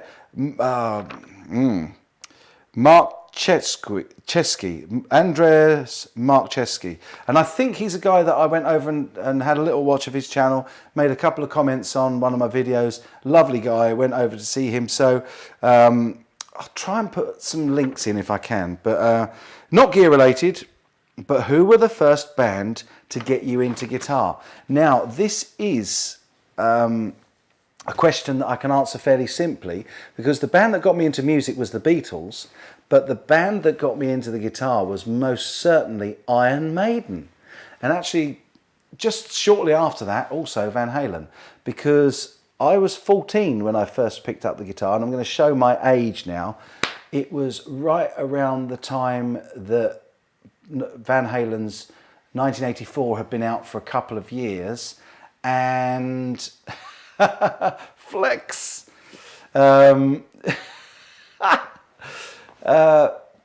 Yeah, so I definitely, the Beatles got me into music, and Maiden and Van Halen got me into guitar. So Iron Maiden, I used to play a load of their stuff to learn to play, and am I sure it was water in the bottle? Yes, absolutely. So yeah, there's the answer to that. Iron Maiden and Van Halen first got me into playing guitar. And then I had this Vox semi-hollow, like 335 type thing that I plugged into a reel-to-reel and cranked it, and got kind of the tone I wanted as well. So that was quite fun. So there's the questions. It was a good question. Grumpy Mike, yes, this is definitely water in this bottle. I actually had this week and last, I didn't have a beer or a drink until yesterday.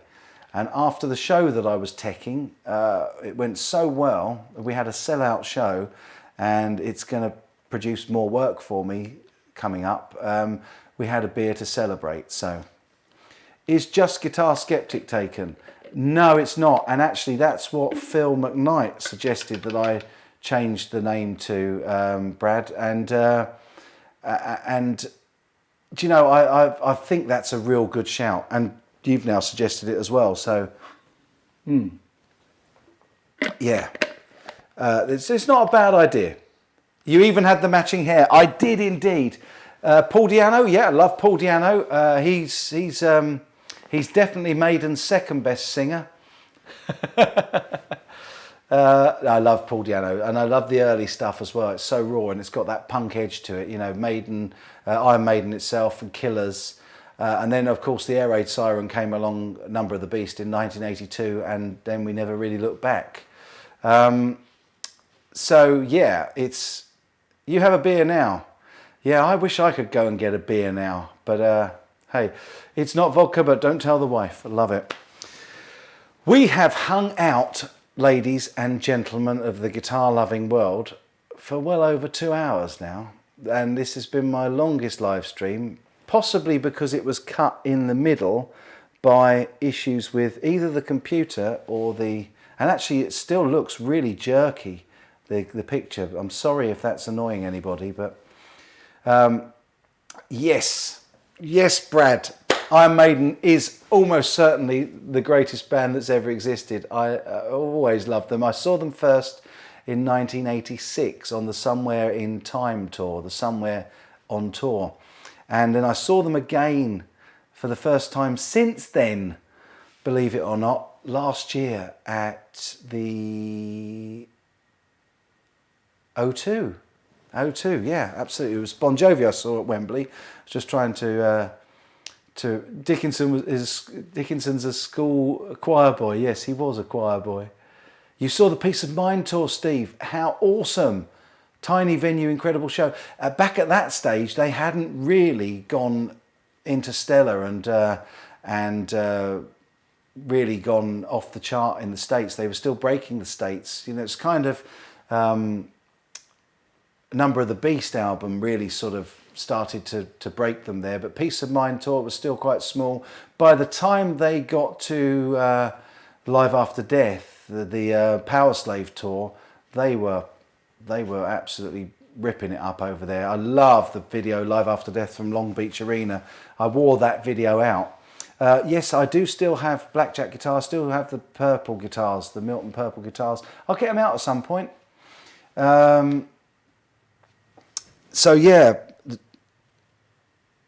Gabor's got to run. Gabor, thank you so much for hanging out, brother. Both sides of your breakfast. Have yourself a real good day, mate, and keep making those great videos. I hope we're going to see Ryan Cam soon.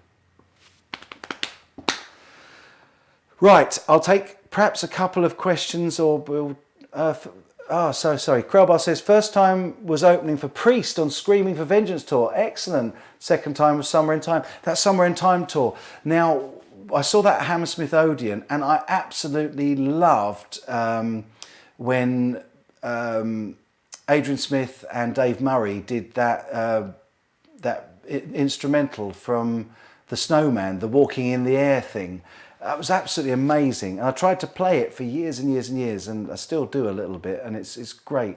Really, really enjoyed that. Joachim Beth says, seen only one concert in Wembley. Zappa, that's the one to see. Brad says, everything since Brave New Worlds, it's gone. I missed it. Sorry, mate. Good. Gabor, can't wait to see Ryan Cam. Ryan Cam is so going to be a thing. Guys, if you aren't already subbed to Gabor over at the Super Fun Awesome Happy Pedal Time show, Happy Time Pedal Show Time Pedal Happy Awesome, go over and sub to him. We did a video with Ryan from 60 Cycle Hum that you're going to love, and I promise you, I know it, Ryan Cam is going to become a thing. Definitely going to become a thing. Bam Mozzie said, first band to sell out Long Beach Arena for all 3 nights, and added the 4th too. Yeah, absolutely. Hello, is that like hola but hola in Portuguese? You're unboxing Ginger Baker. They haven't even buried him yet. Oh, mate. Is it too soon to go there? Possibly too soon to go there. Do you know what? My stream says it's got a real good health at the moment. I'm going to try this so that I can quickly go and fill up my water. In fact, I think I'm going to get a Guinness because I'm going to take a couple more questions. But while I'm out there, I am going to try and run that video, because if the stream health is that good, there's every chance that we might now be able to get my little Ginger Baker tribute in here. I'll still upload it separately, but let's have a try while I go and really quickly grab a Guinness. And if it's hooking up and stuttering again, I'll stop it as soon as I get back in. So let's try this.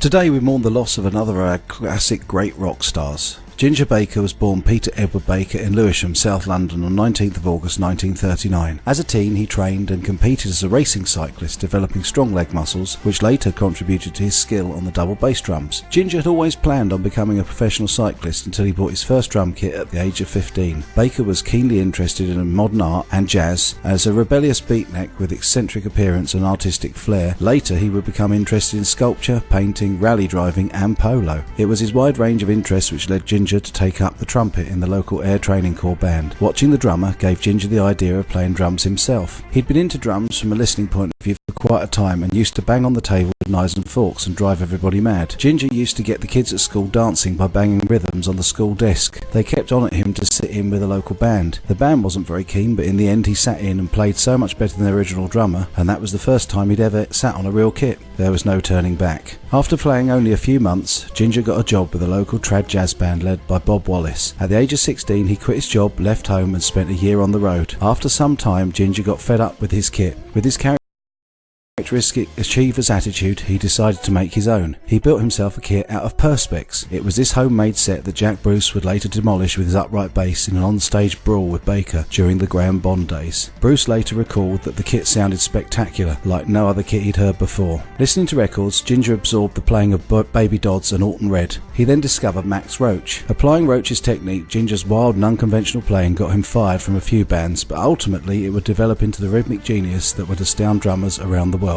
Moving on to London's West End, he got another band job and had to learn to read music in a fortnight to get the gig. In the 1960s, Ginger played in many jazz ensembles, striving to become part of London's modern jazz circuit. His passionate and unconventional style, not to mention his short temper, were considered too disturbing. In 1962, Ginger re-entered the R&B scene, joining Alex Croner's Blues Incorporated in August of that year, taking over as drummer on the recommendation of Charlie Watts. One night, the late great modern jazz drummer Phil Seaman came to hear Ginger. They later practiced and talked together. In February 1963, Ginger, Graham Bond and Jack Bruce left Alexis Cromer's band to form the Graham Bond organisation. Ginger stayed with the Bond until 1966 when he formed. The Bond years were tremendously exciting for Ginger and for the British R&B scene. Jazz guitar great John McLaughlin would join Graham Bond organisation, then later tenor sax man Dick Henkel-Smith. During those years, Ginger developed a ferocious approach to drumming which was stunned the world during his high-profile days with Cream. Ginger would add a touch of jazz techniques to the rock form, becoming probably the first true jazz rock fusion drummer. Even today, great musicians hail Ginger as the greatest drummer of the rock genre, though the public at large have given him less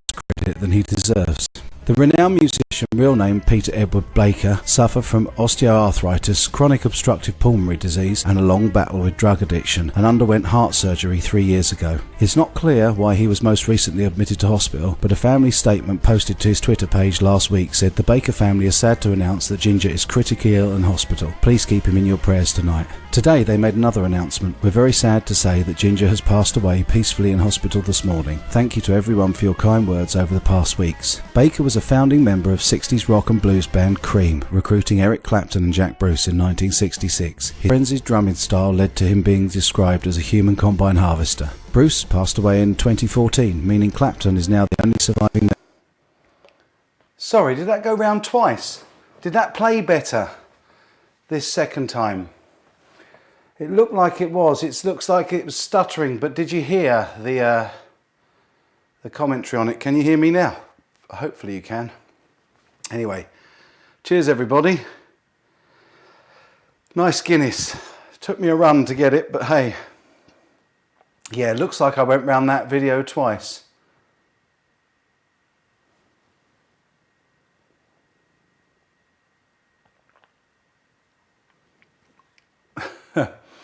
There was some great comments that Ginger Baker made. Yeah, he had COPD. That's right, and that's what got him. I think possibly it was that, and he also had a heart operation in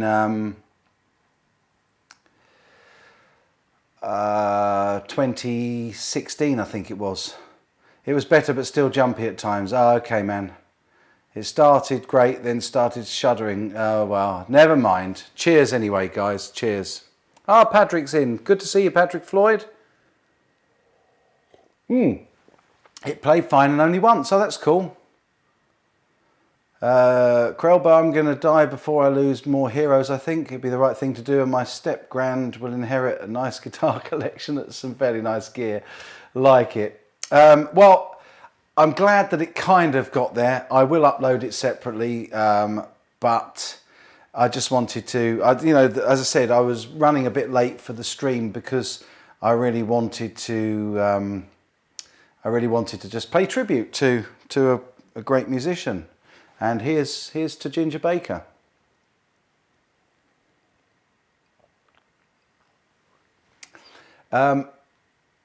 So let's see if there's any questions. I probably missed a load of chat while I've been out there. Thank you, Brad. That's really cool, brother. I'm going to put it up properly so that everybody can see it a bit better. I was literally, I was just turning it into an FLV because they tend to play better on the streams just before I came on. And as I first came on the stream tonight, I was like, oh, and I was out of breath because I only just about managed to do it in time. Sorry, what was that? You pasted the wrong name. You meant China Guitar Skeptic. What did you mean, Ed? Did you have a question, buddy? Joe Harvey, if your time comes, I'll do a tribute video for you, mate. Slim Picks JAK, cheers from Las Vegas. Good to see you, brother. Really nice to have you in. Thank you, Brad. Really appreciate that. Yeah, we are losing. And actually, I tell you what, Brad the Guitologist, I'm going to have to start blaming you for Ginger Baker, because you would have to go and make that video, wouldn't you? Saying that we're going to lose. I'm only joking. China Guitar Skeptic, what is an FLB?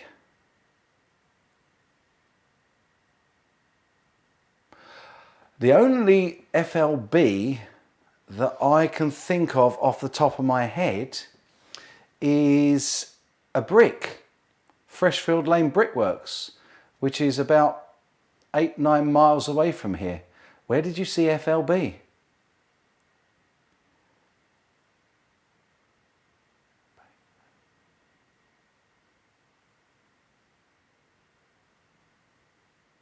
Don't know. Was it something I said in the commentary or the narration of the Ginger Baker thing? I did see that somebody somebody had commented that now that Jack Bruce and Ginger Baker are gone, you can't call it cream now, you've got to call it skimmed milk. Actually, Ginger was an influence starting in the 60s, but his generation was actually the 50s. Yeah, he was born in 1939. Question, serious one too. Jenny Agutter or Joanna Lumley? Oh, Patrick, man. I've got an answer for that, but I don't know if I should say it on. Oh no, FLV, Ed. That's like a flash media. FLV for Victor. Yeah, Patrick, I think both, preferably at the same time. I did say it. That was very naughty of me, wasn't it? Yeah, Jenny Agutter from, what was the thing with the trains? The Railway Children. Absolutely. And Joanna Lumley, even still, in Absolutely Fabulous. And she was knocking on 60 then. Lovely. We do have a soft spot for both of those. I blame Brad for the FBI showing up at my door. Oh, love it. Yeah, Ginger Baker, Detlev says, yes, it was good for me. Ginger Baker was the best drummer of all time. Joe Harvey 84 says, any Britney Spears fans? Really? On a guitar channel? Perhaps. Loopy Ruan's Jenny Agata. OFLV, good, excellent. Yeah, the thing is, when I tried to play, because most of my live streams, you'll know, I've been doing them quite regularly on the last few Sundays. And when I first tried to do a video in the middle of the live stream, and I used an MP4, which is an H.264 shell thing, it really didn't like it. It stuttered like crazy. And I do feel that the processor in my laptop is not great for this. And so the FLV files are very much smaller, but don't really lose on the quality. So it seemed to work better. But having said that, it stuttered like crazy tonight and killed the stream. But there we are. Jenny Agata in American Werewolf in London. That was Jenny Agata. Of course it was. Wow. Okay, I take back Diana Rigg then. She's a bit too old now. Do you know, now, Lauren Bacall in her day, absolutely beautiful.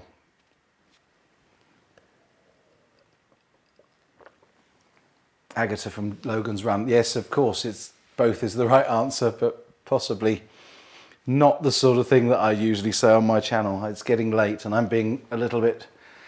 well, he was a heavy smoker. Yeah, that's what got him. That's what got him. Yeah. Oh, Dogpa, you've got a bit more than a month till you're 60. I thought Ed was saying he's got a bit more than a month till he's 60. Ed's nowhere near that yet.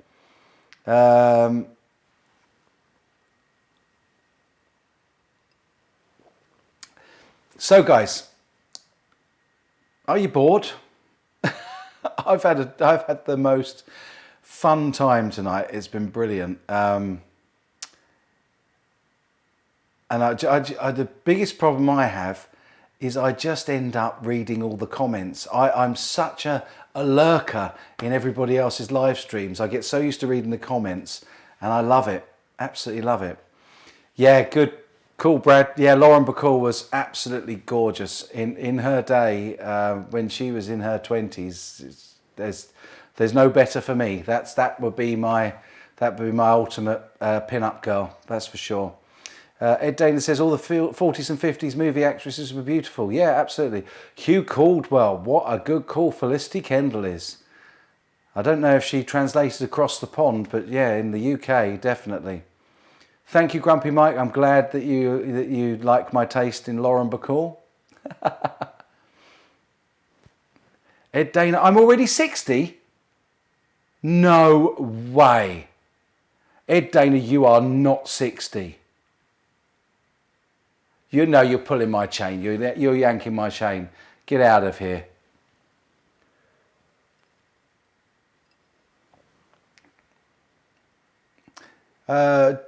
Joachim Beth says, sorry guys, this is my first time participating in a live stream. Great fun, but so I might mix up things. See you next time. Cool. Thanks for dropping in, brother. Really hope you've enjoyed it. I'm glad you've enjoyed it, I should say. And thanks for coming in. Please do come in next time. It's lovely to see you. Ginger started out on the Triangle, ended up in Demolition Expert. Yeah. And Brad says, no, it's fun chat. That's cool, man. I'm enjoying myself. I'm hanging out. I've got a beer. It's going rather quickly, but it's okay because I've got another one. Play it again, Sam. Jane Seymour, good shout. Yeah, in Live and Let Die, wasn't it? Was she in Live and Let Die with Roger Moore? Love Lauren Bacall. You just put your lips together and blow. Keep up the good work. Wasn't you just put your lips together and blow Marilyn Monroe? Mars Man, absolutely. Great to have you in again tonight, brother. Thank you so much. You take good care. Have yourself a great week. Be safe. Be happy. Thank you for dropping in. Crowbar makes you kind of wonder why Bogart drank so much when he had Bacall at home. Yeah, man. Hey. No way. September the 17th, 1959. Ed, you look great for 60, mate. Don't worry about 60. It doesn't matter. It's how old you feel and how old you look and all that good stuff. You blow me away, brother. I had no idea. I would not have believed it if somebody said to me, if it wasn't you that said it to me. Wow. Joe Almeida is 66 next week, and I asked myself the same question. I thought I was supposed to wake up freely rested and ready to go. I was lied to. Wow. Man. Mike, come out to Louisville and I'll buy you a pint anytime. Mate, I would love to do that. Let's do that. Let's hook that up. I tell you what, next year I need to try and get to one of the NAMs. So I think the nearest one to you is Summer NAM, isn't it, in Nashville. So let's see if we can hook that up. That would be really great. I'd love to meet you. I'd really love to meet you. I think we'd really get on well and it'd be good to hang out. So that's a deal. That's a deal. Definite deal.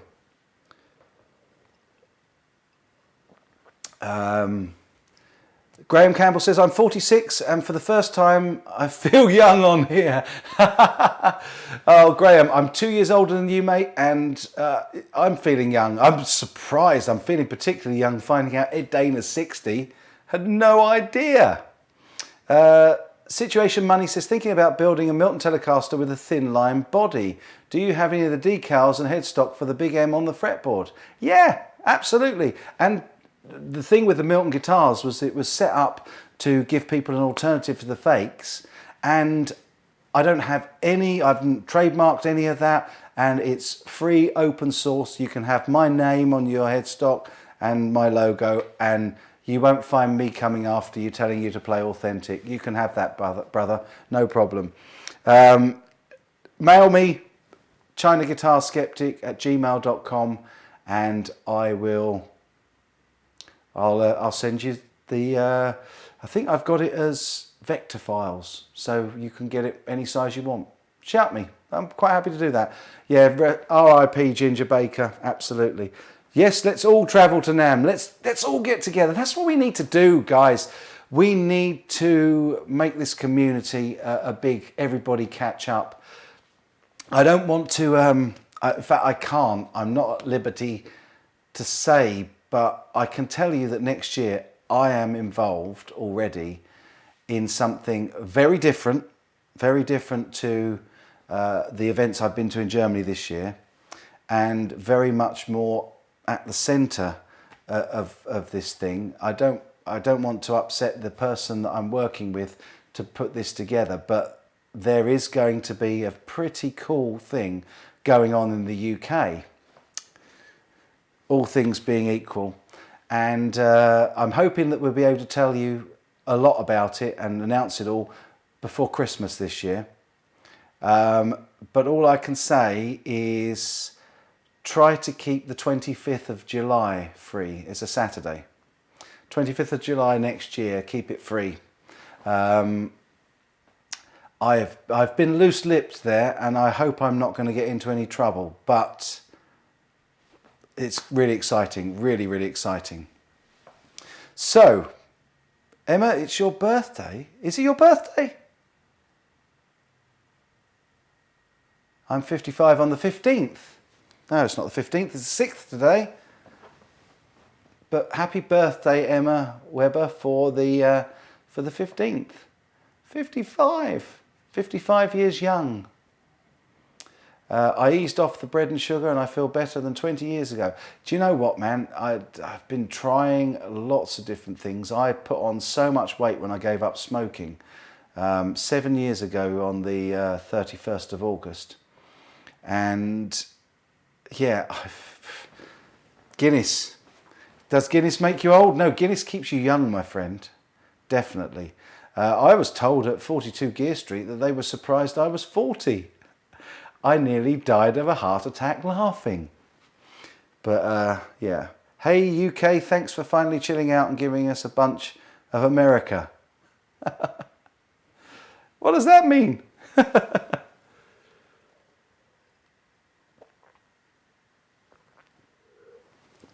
You know the problem with Guinness though, and Lupi Ruan would definitely agree with me here. Once you've had one Guinness, it's the law, and I mean honestly, it is the law that you have to have a second. And so I'm gonna, and then we're gonna stop this stream because it's getting crazy. I'm like, it's a marathon stream. This is absolutely crazy, but been really fun. So I've loved hanging out here with you guys. And I'm sorry if I'm not looking at the camera enough. It's because I'm so engrossed in watching all your comments and seeing what you have to say. Look at that. I poured it badly, I know, but these widgets do froth it up. Now you're supposed to let that settle, and this look of the Guinness settling is absolutely amazing. It's an addictive thing. Do you know the one thing when I was smoking, the most addictive thing for me was rolling, because I used to roll my own, and I actually got more addicted to rolling cigarettes than I did to smoking them. And with this is kind of the same. Seeing a Guinness settle is almost as good as drinking it. You can keep your Guinness. I'll take Bass Ale any day. I'd like Bass Ale as well, Dogper. Absolutely. Absolutely. Happy birthday on Tuesday. Bam Mozzie's got a birthday on Tuesday. Ah, happy birthday, Bam Mozzie.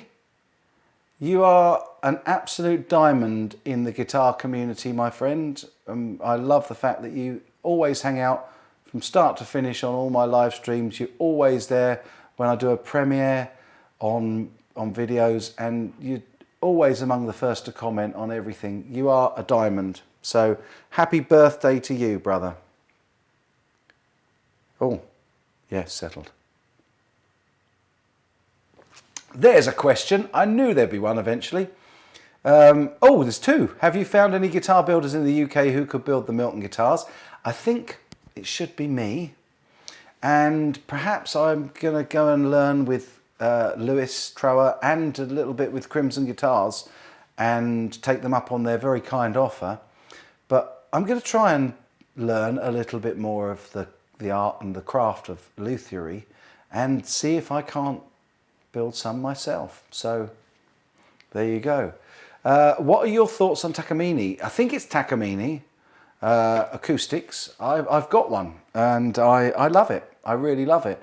I would class it as probably my favourite acoustic. I think I once said in a video my best, and because of the value of it, it's very cheap, reasonably priced I should say. Cheers, so now I want a Guinness. Come join me. Grab yourself a Guinness. If you haven't got something cold in your hand... That was a bad thought I just had. That was a really, really bad thought I just had. If you haven't got something cold in your hand, go and grab something, even if it's non-alcoholic, and let's all have a quick drink again to Ginger Baker. Cheers.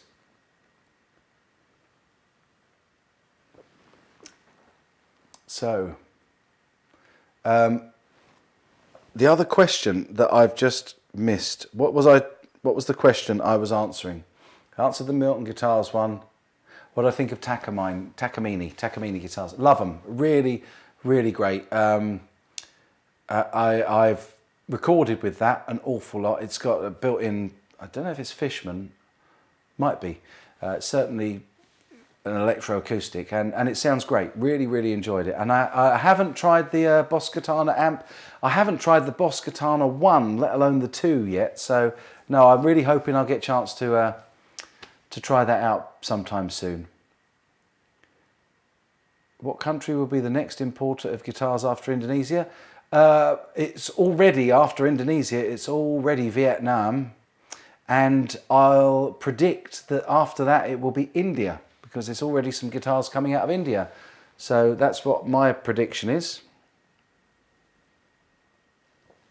Do I still have the vintage Greenie Morton? No, that went back, my friend Steve.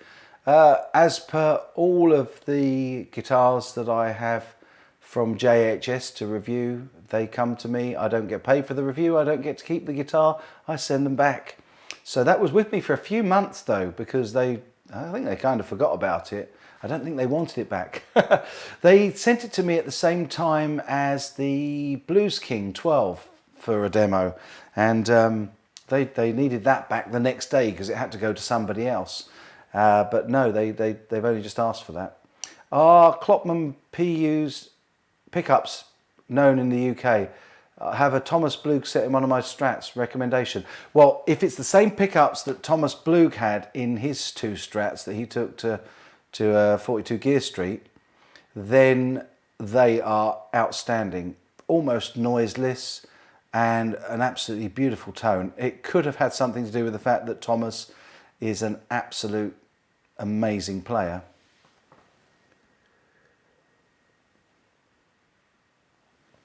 That's a good idea, Damage 262. Share your shipping, yeah. I'm taunting you with this Harley Benton. Sorry, man. Do you want me to put it away? I can get rid of it. Do you like Newcastle Brown Ale? Used to be my drink of choice when I was 16, 17. And that along with Snakebite and Black, which was a mix of beer, cider and blackcurrant, and a vodka if you wanted a Russian Snakebite and Black. But yeah, I used to love Nuki Brown, we called it. Nuki Brown. Often have a drink of that. Yeah. Quail Bar, Loopy Brown, I don't want a bunch of drunks building my guitar. Emma Webber, you're sick of the Katana 2 videos already? Yeah, do you know what? The hardest thing, or one of the hardest things about doing demos and reviews on YouTube is, it's like when I put out the Hughes & Kettner Black Spirit 200 floor amp, I put on their bandwagon, because it just felt everybody and his dog was doing a video about that particular amp on that day. But I kind of get it, you know. They pick a release date so that everybody kind of does it all at once. But yeah, it's a bit of a frustration. I'm sure it's a frustration for you guys as much as it is for me, because you're watching all the videos and I debate whether or not to release them. So yeah, it's hard. And I think the only way to do it is the way that Ola England does it, which is to say, yeah, I'll do a demo of your brand and your kit if you give me 14 days either side of it that nobody else can do anything, which is great. Give him a date and he'll do it. Yes, all of the Blug 1 amps, the Iridium edition particularly, is really, really good. I'm hoping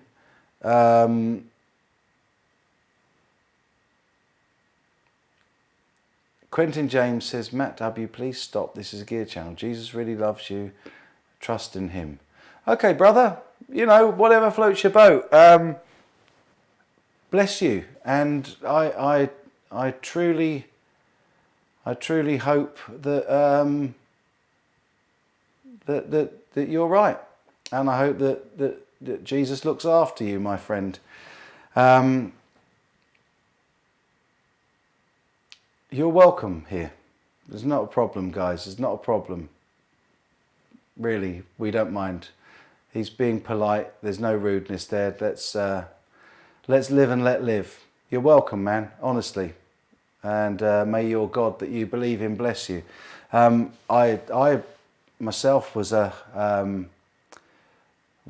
confirmed Christian at one point. I would consider myself agnostic. I believe that this life is amazing and too amazing to be just chance, but I don't believe in man-made religions. So we don't share the same faith and practice anymore, but I respect your right to that. And yeah, you take care, my friend. You know, you're most welcome here. Will I do another video series on Partacaster? Yes, I've got to finish that guitar because I keep promising to do it. Thanks, Andrew.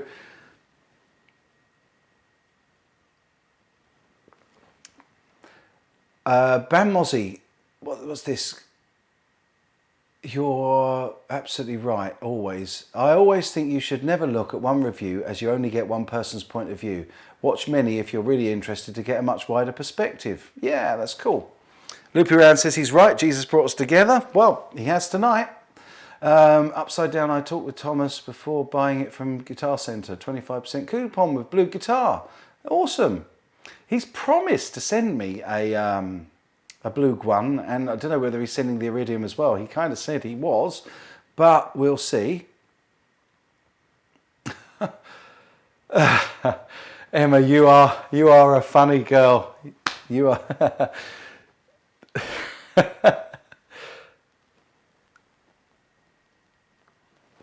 Okay, this is all getting a bit funny now, isn't it? Loopy Rand said, "Did man land on the moon?" Scar My Guitar, yes, that is the real guitarologist. That's Brad. He's a buddy of mine. We've chatted, well, we've exchanged little nice pleasantries many times. I'm a long-term sub to his channel, and he subs me as well, which is incredible. Very supportive of each other's stuff. And he has been in. I don't know if he's still here. Love to think he was, but it's great to have him in. Joe Harvey, bless them today, curse them tomorrow. Don't curse anybody ever. Yes, no, bless them tomorrow as well. Bless everybody. You know, I love a circular argument. It confuses the simple-minded, bless their hearts. Emma is class, she is. Brad, love how you got to Mark. Gibson needs to focus on guitar making. Ha ha ha. Sean, you're right. Yeah. Life is too magic for it to be a chance thing, isn't it? Hey, the scientists haven't got it right either, because they don't explain the Big Bang. They don't explain any of that. That's why I'm agnostic rather than atheist. I do think that there's something. I definitely believe in karma. I definitely believe that there's something bigger than what we are here, but who knows what it is. I know one thing, all religions are man-made, and they cause an awful lot of wars and an awful lot of fallouts and destruction, and that can never be a good thing. We should all club together and be humanist, I think, but there we are. Who am I to say? An atheist, my morals keep me from becoming a minister and exploiting others' ignorance for my own profit. Ah, Brad is still in. Hey, brother, that's so cool. God bless you all. Yeah, absolutely. God bless you as well. Have you considered ordering one of those Chinese guitar kits off of eBay? I have indeed, definitely. And it's something that I think might make an interesting video series. But considering that I haven't finished the Strat yet, perhaps it's a bit naughty of me to be thinking that way. The next amp for myself is a Vox AC30 with the greenbacks. You can't go far wrong there, Emma. Krellbar, agnostic here as well, yep. Guitarist, bless your heart, Brad. Cool. I concur, and so does Scar My Guitar. You too, the guitarologist. On a guitar-related note, have you tried any of the new Gordon Smiths? Now, Graham, Gordon Smith were at the UK Guitar Show, and sorry, I just seen Upside Down said who sneezed. There's a lot of blessing going on. Very funny, love it. Yes, I've tried the Gordon Smiths at the UK Guitar Show. They seem to be really nicely set up. Gordon Smith guitars are on my target list to buy. I really do need to buy one of those. I should have bought one a long time ago. Mark must click the delete as fast as possible when he sees guitarologists pop up, and you never say anything to disparage him.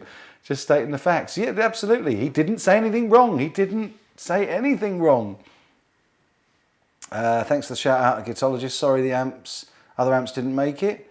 What about those sneaky Japanese and their guitars? I haven't seen much new coming out of Japan. It seems to be all the big brands coming out of there. The last kind of big Japanese brand I remember was Tokai. Or am I just being a bit thick? Tell me if I'm wrong.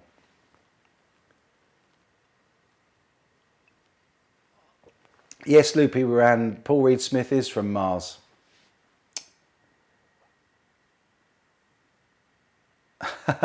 Damage262 says, please CGS, you might just be the most positive person on all of YouTube. Rock on, brother.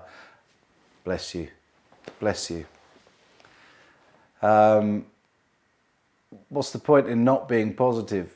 It's all good. It's all good. We want positive people. Positive people make the world go round. But you need all sorts. Yeah, read that book. I've forgotten who it's by. But it's called Surrounded by Idiots, and it sounds like it's a negative book, but it's not. It's actually all about different personality types. And one of the things I've realised when I got to the end of it is I can't really work out if I'm just mainly yellow or a bit of yellow and green, but I feel like I'm a little bit of yellow and blue, which is weird. You need to read the book anyway. Japan are great for capacitors. Nice. Yep, Dogpile, you're going to put the Gordon Smith on your bucket list too. That's cool, man. Stanford Crossroads ES335 clone. Nice. Very good. There are tons of custom boutique guitars being made now. Graham Campbell had a couple of older Gordon Smiths, but they're under new management, so it'd be interesting to see if they've changed. They were actually building guitars at the festival, at the UK Guitar Show.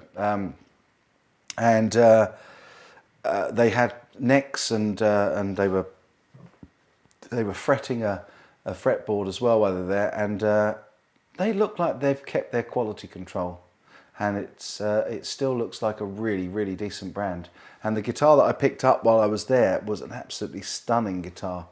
I think it was a double cut, really, really nice. I think there's a picture of it on my Instagram, or it was certainly on the video that I did of the UK Guitar Show. The new FGN guitars look amazing from Japan, starting at just under 500 quid. Oh, bless you. That's a joke. I'm not sure if I'm pronouncing your name right. Joachim Beth says, you're one of the coolest guys in this community. God bless you. See, there you go. I'm at it now. God bless you. That's really kind. I just want to be positive, really. That's all it is. Nothing more, nothing less. Just a guy sat in front of a camera, talking to a screen, reading comments, which is weird. Whoever thought that I'd end up doing this? But I love it. And I love hanging with you guys because you're all so positive as well. Scar My Guitar, don't want to step on Mike's time. Some time ago you had a guy, but I don't know what that's about, but don't worry about stepping on my time, man.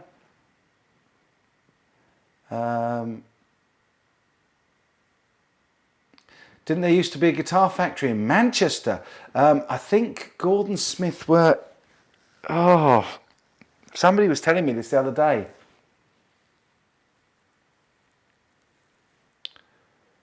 I can't remember. Maybe. I don't know. I again, as usual, I'll be really geeky and really blue personality and go and look that up now after this. I need to know where Gordon Smiths are made. They're definitely UK builder. Yes, definitely UK.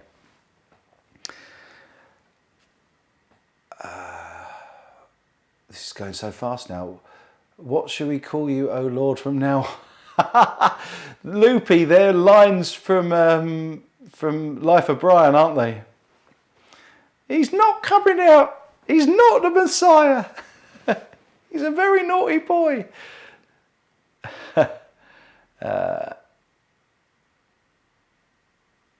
Positive, honest, integrity. Thank you, sir. Bam Mozzie, that's very kind. It's very touching. Thank you. That's what I tried to be. Early 80s top of the range Aria guitars. Now, my second guitar that my parents bought me for my, I'm going to say 15th birthday, was an Aria Pro 2 RS Wildcat in black. And as I recall, it was humbucker single. Yeah, humbucker single with a coil split on the bridge, so you could get all of the Strat sounds, and you also had the Les Paul, you know, in the bridge, which was awesome. The humbucker there. Emma Weber, Aria Pro 2. Absolutely. You're cool because you do not try to be cool. That's probably your secret. Go on. I can't try to be cool because I'm so not cool. I'm just a guy sat in front of a camera chatting and loving it. And this is so positive. Are you going live, Scar My Guitar? I can cancel this stream. I can shut this down and come over and have a little look because Ben must be going live soon. Goodness knows what the time is. It's 5 past midnight. I have been streaming for 3 hours. This is crazy. People are not going to watch this, but I've got so many of you still in here talking. It's crazy. It's great, but crazy. Northamptonshire. Thank you, Phil Mosley. You're right. Absolutely. You've done it for me. That's Gordon Smith. They're in Northamptonshire. They were based in Manchester, but now owned by Blackstar. That's, yep, absolutely. Thank you. Cheers. A CGS, been watching you for years, took a guitar break, but glad to see you going stronger than ever. Thank you, Adam. Great to have you back, brother. Really appreciate you being here. And hope you're enjoying it. That's a perfect way to describe CGS, well, besides CGS, that is. Oh, bless. Blessed are the cheesemakers. Blessed are the meek. What's he saying about the meek? Blessed are the meek. They shall inherit the earth. Oh, that's nice, because they don't get a lot, do they? I love that film. I love Monty Python. Got my first guitar, Ibanez Dreadnought, in black because I promised my parents not to smoke. That unfortunately did not work. Yeah, man, if I did all the things I promised my parents not to do. Yeah, but you now that I'm a parent, I know how it feels.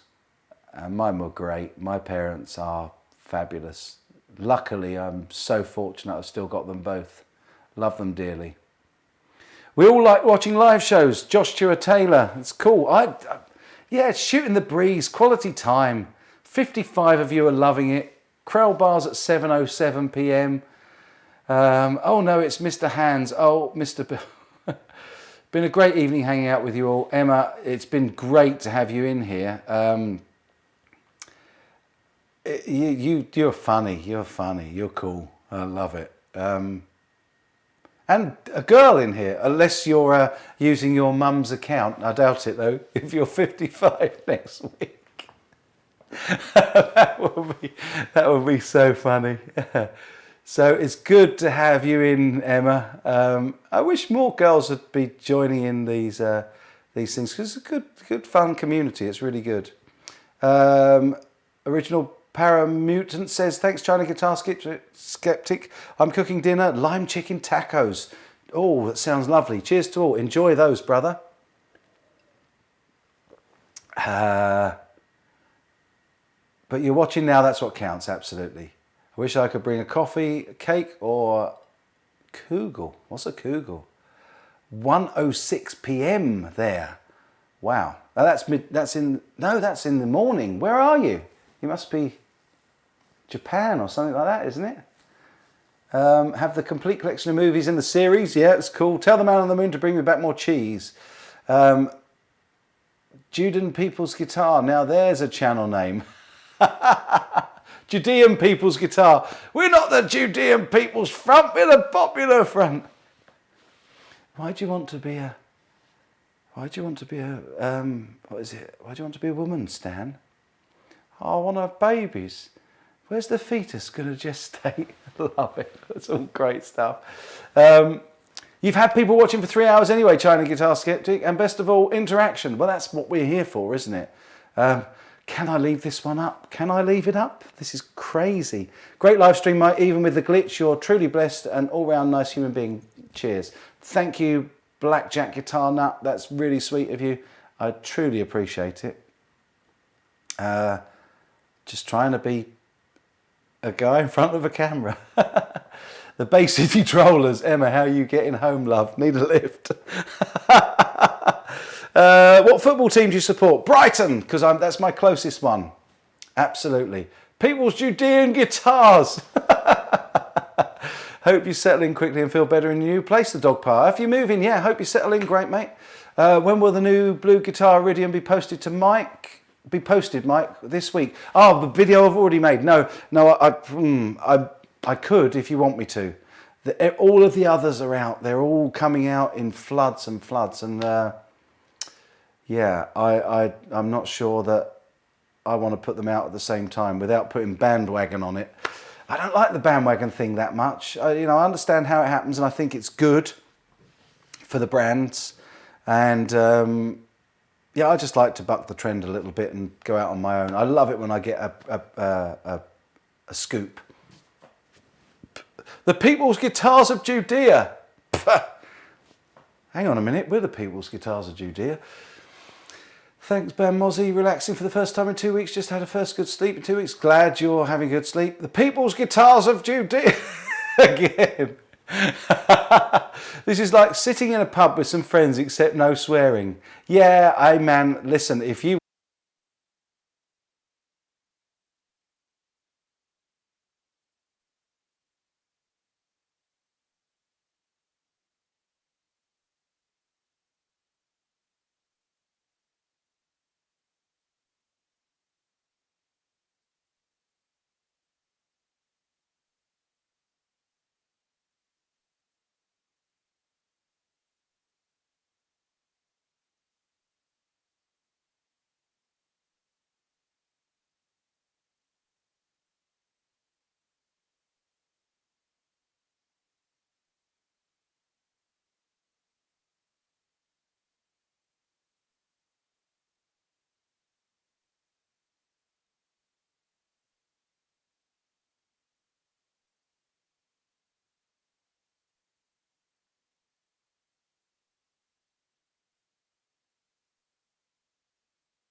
I'll tell you what happened there, folks.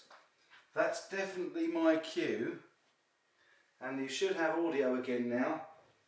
But that's definitely my cue to call it a night. And I'll tell you how that happened and why it sounds so bad now, because I'm now on the GH5 camera audio. We've been streaming so long that these lovely Sennheisers have just shown me their true length of charge. It's 3 hours and 13 minutes on one charge on these Sennheiser little presenter wireless lapel. So, do you know what? I'm really impressed. If that isn't a good advert for Sennheiser, and I'm not a paid shill, I promise I'm not, that's amazing. I actually almost forgot that I was on wireless, so hopefully you can hear me now. I know you should be able to hear me now. Yeah, the battery went on the wireless system, but that's unbelievable that lasted for 3 hours. Do you know what? You know what will happen now though, don't you? I'll still get accused of being a shill, and that I purposely streamed for 3 hours to prove that Sennheiser lasts that long. But that's really cool. This was a little gift from Gear Street, and amazing at that. So, one thing I do know is that you will not want to be listening to this type of audio for ages. So, guys, we're going to do it. We're going to have to do it. We're going to have to say, after 3 hours and 15 minutes, we're going to have to say goodnight. And I'm going to go and check out Ben, and if Ben is still streaming, or if he started streaming, I'll jump in there and have a chat with him, because he's a lovely guy. So if you've enjoyed this and you want to carry on the chat, go over to Ben Coombs' channel, and I'm going to see if he's there. I might even get another Guinness. I'll probably stop at 3, because otherwise it won't make any sense. But listen, folks, it's been absolutely incredible tonight. I'm getting kind of addicted to doing these live streams now, only because you're also absolutely awesome in the chat, and I've thoroughly enjoyed this. Thanks to everybody, all of my lovely guys that have been in as well, that have been moderating. I've seen a few things being moderated, and I appreciate that, guys. I really do. Thank you for that. And I hope you've enjoyed it half as much as me, because you'd have had a great time. I love these Sundays. Let's do more of them. Emma, please come back in every time, because you make me smile, and that's good. Jason Wade. That's so funny. Jason Wade, welcome, brother. He's just turned up, and literally as I'm closing up. So we've only been going a little while tonight, Jason. It's been a short stream. We've had one stream of about 45 minutes, and the second stream of about 2 hours, 2.5 hours. So how did we get there? Do you drive? Yeah, pick me up. Hope to see you all tomorrow. Yes, check out tomorrow night Phil Mosley's live stream as well. Go to that. Make sure you go to that. Check out Ben's. Lovely to see Brad the guitarologist in. Lovely to see Ed Dana in. Lovely to see Steve from Boston in. Robert Baker, Tone King. Oh my word. Everybody, it was a YouTuber royalty evening this evening, and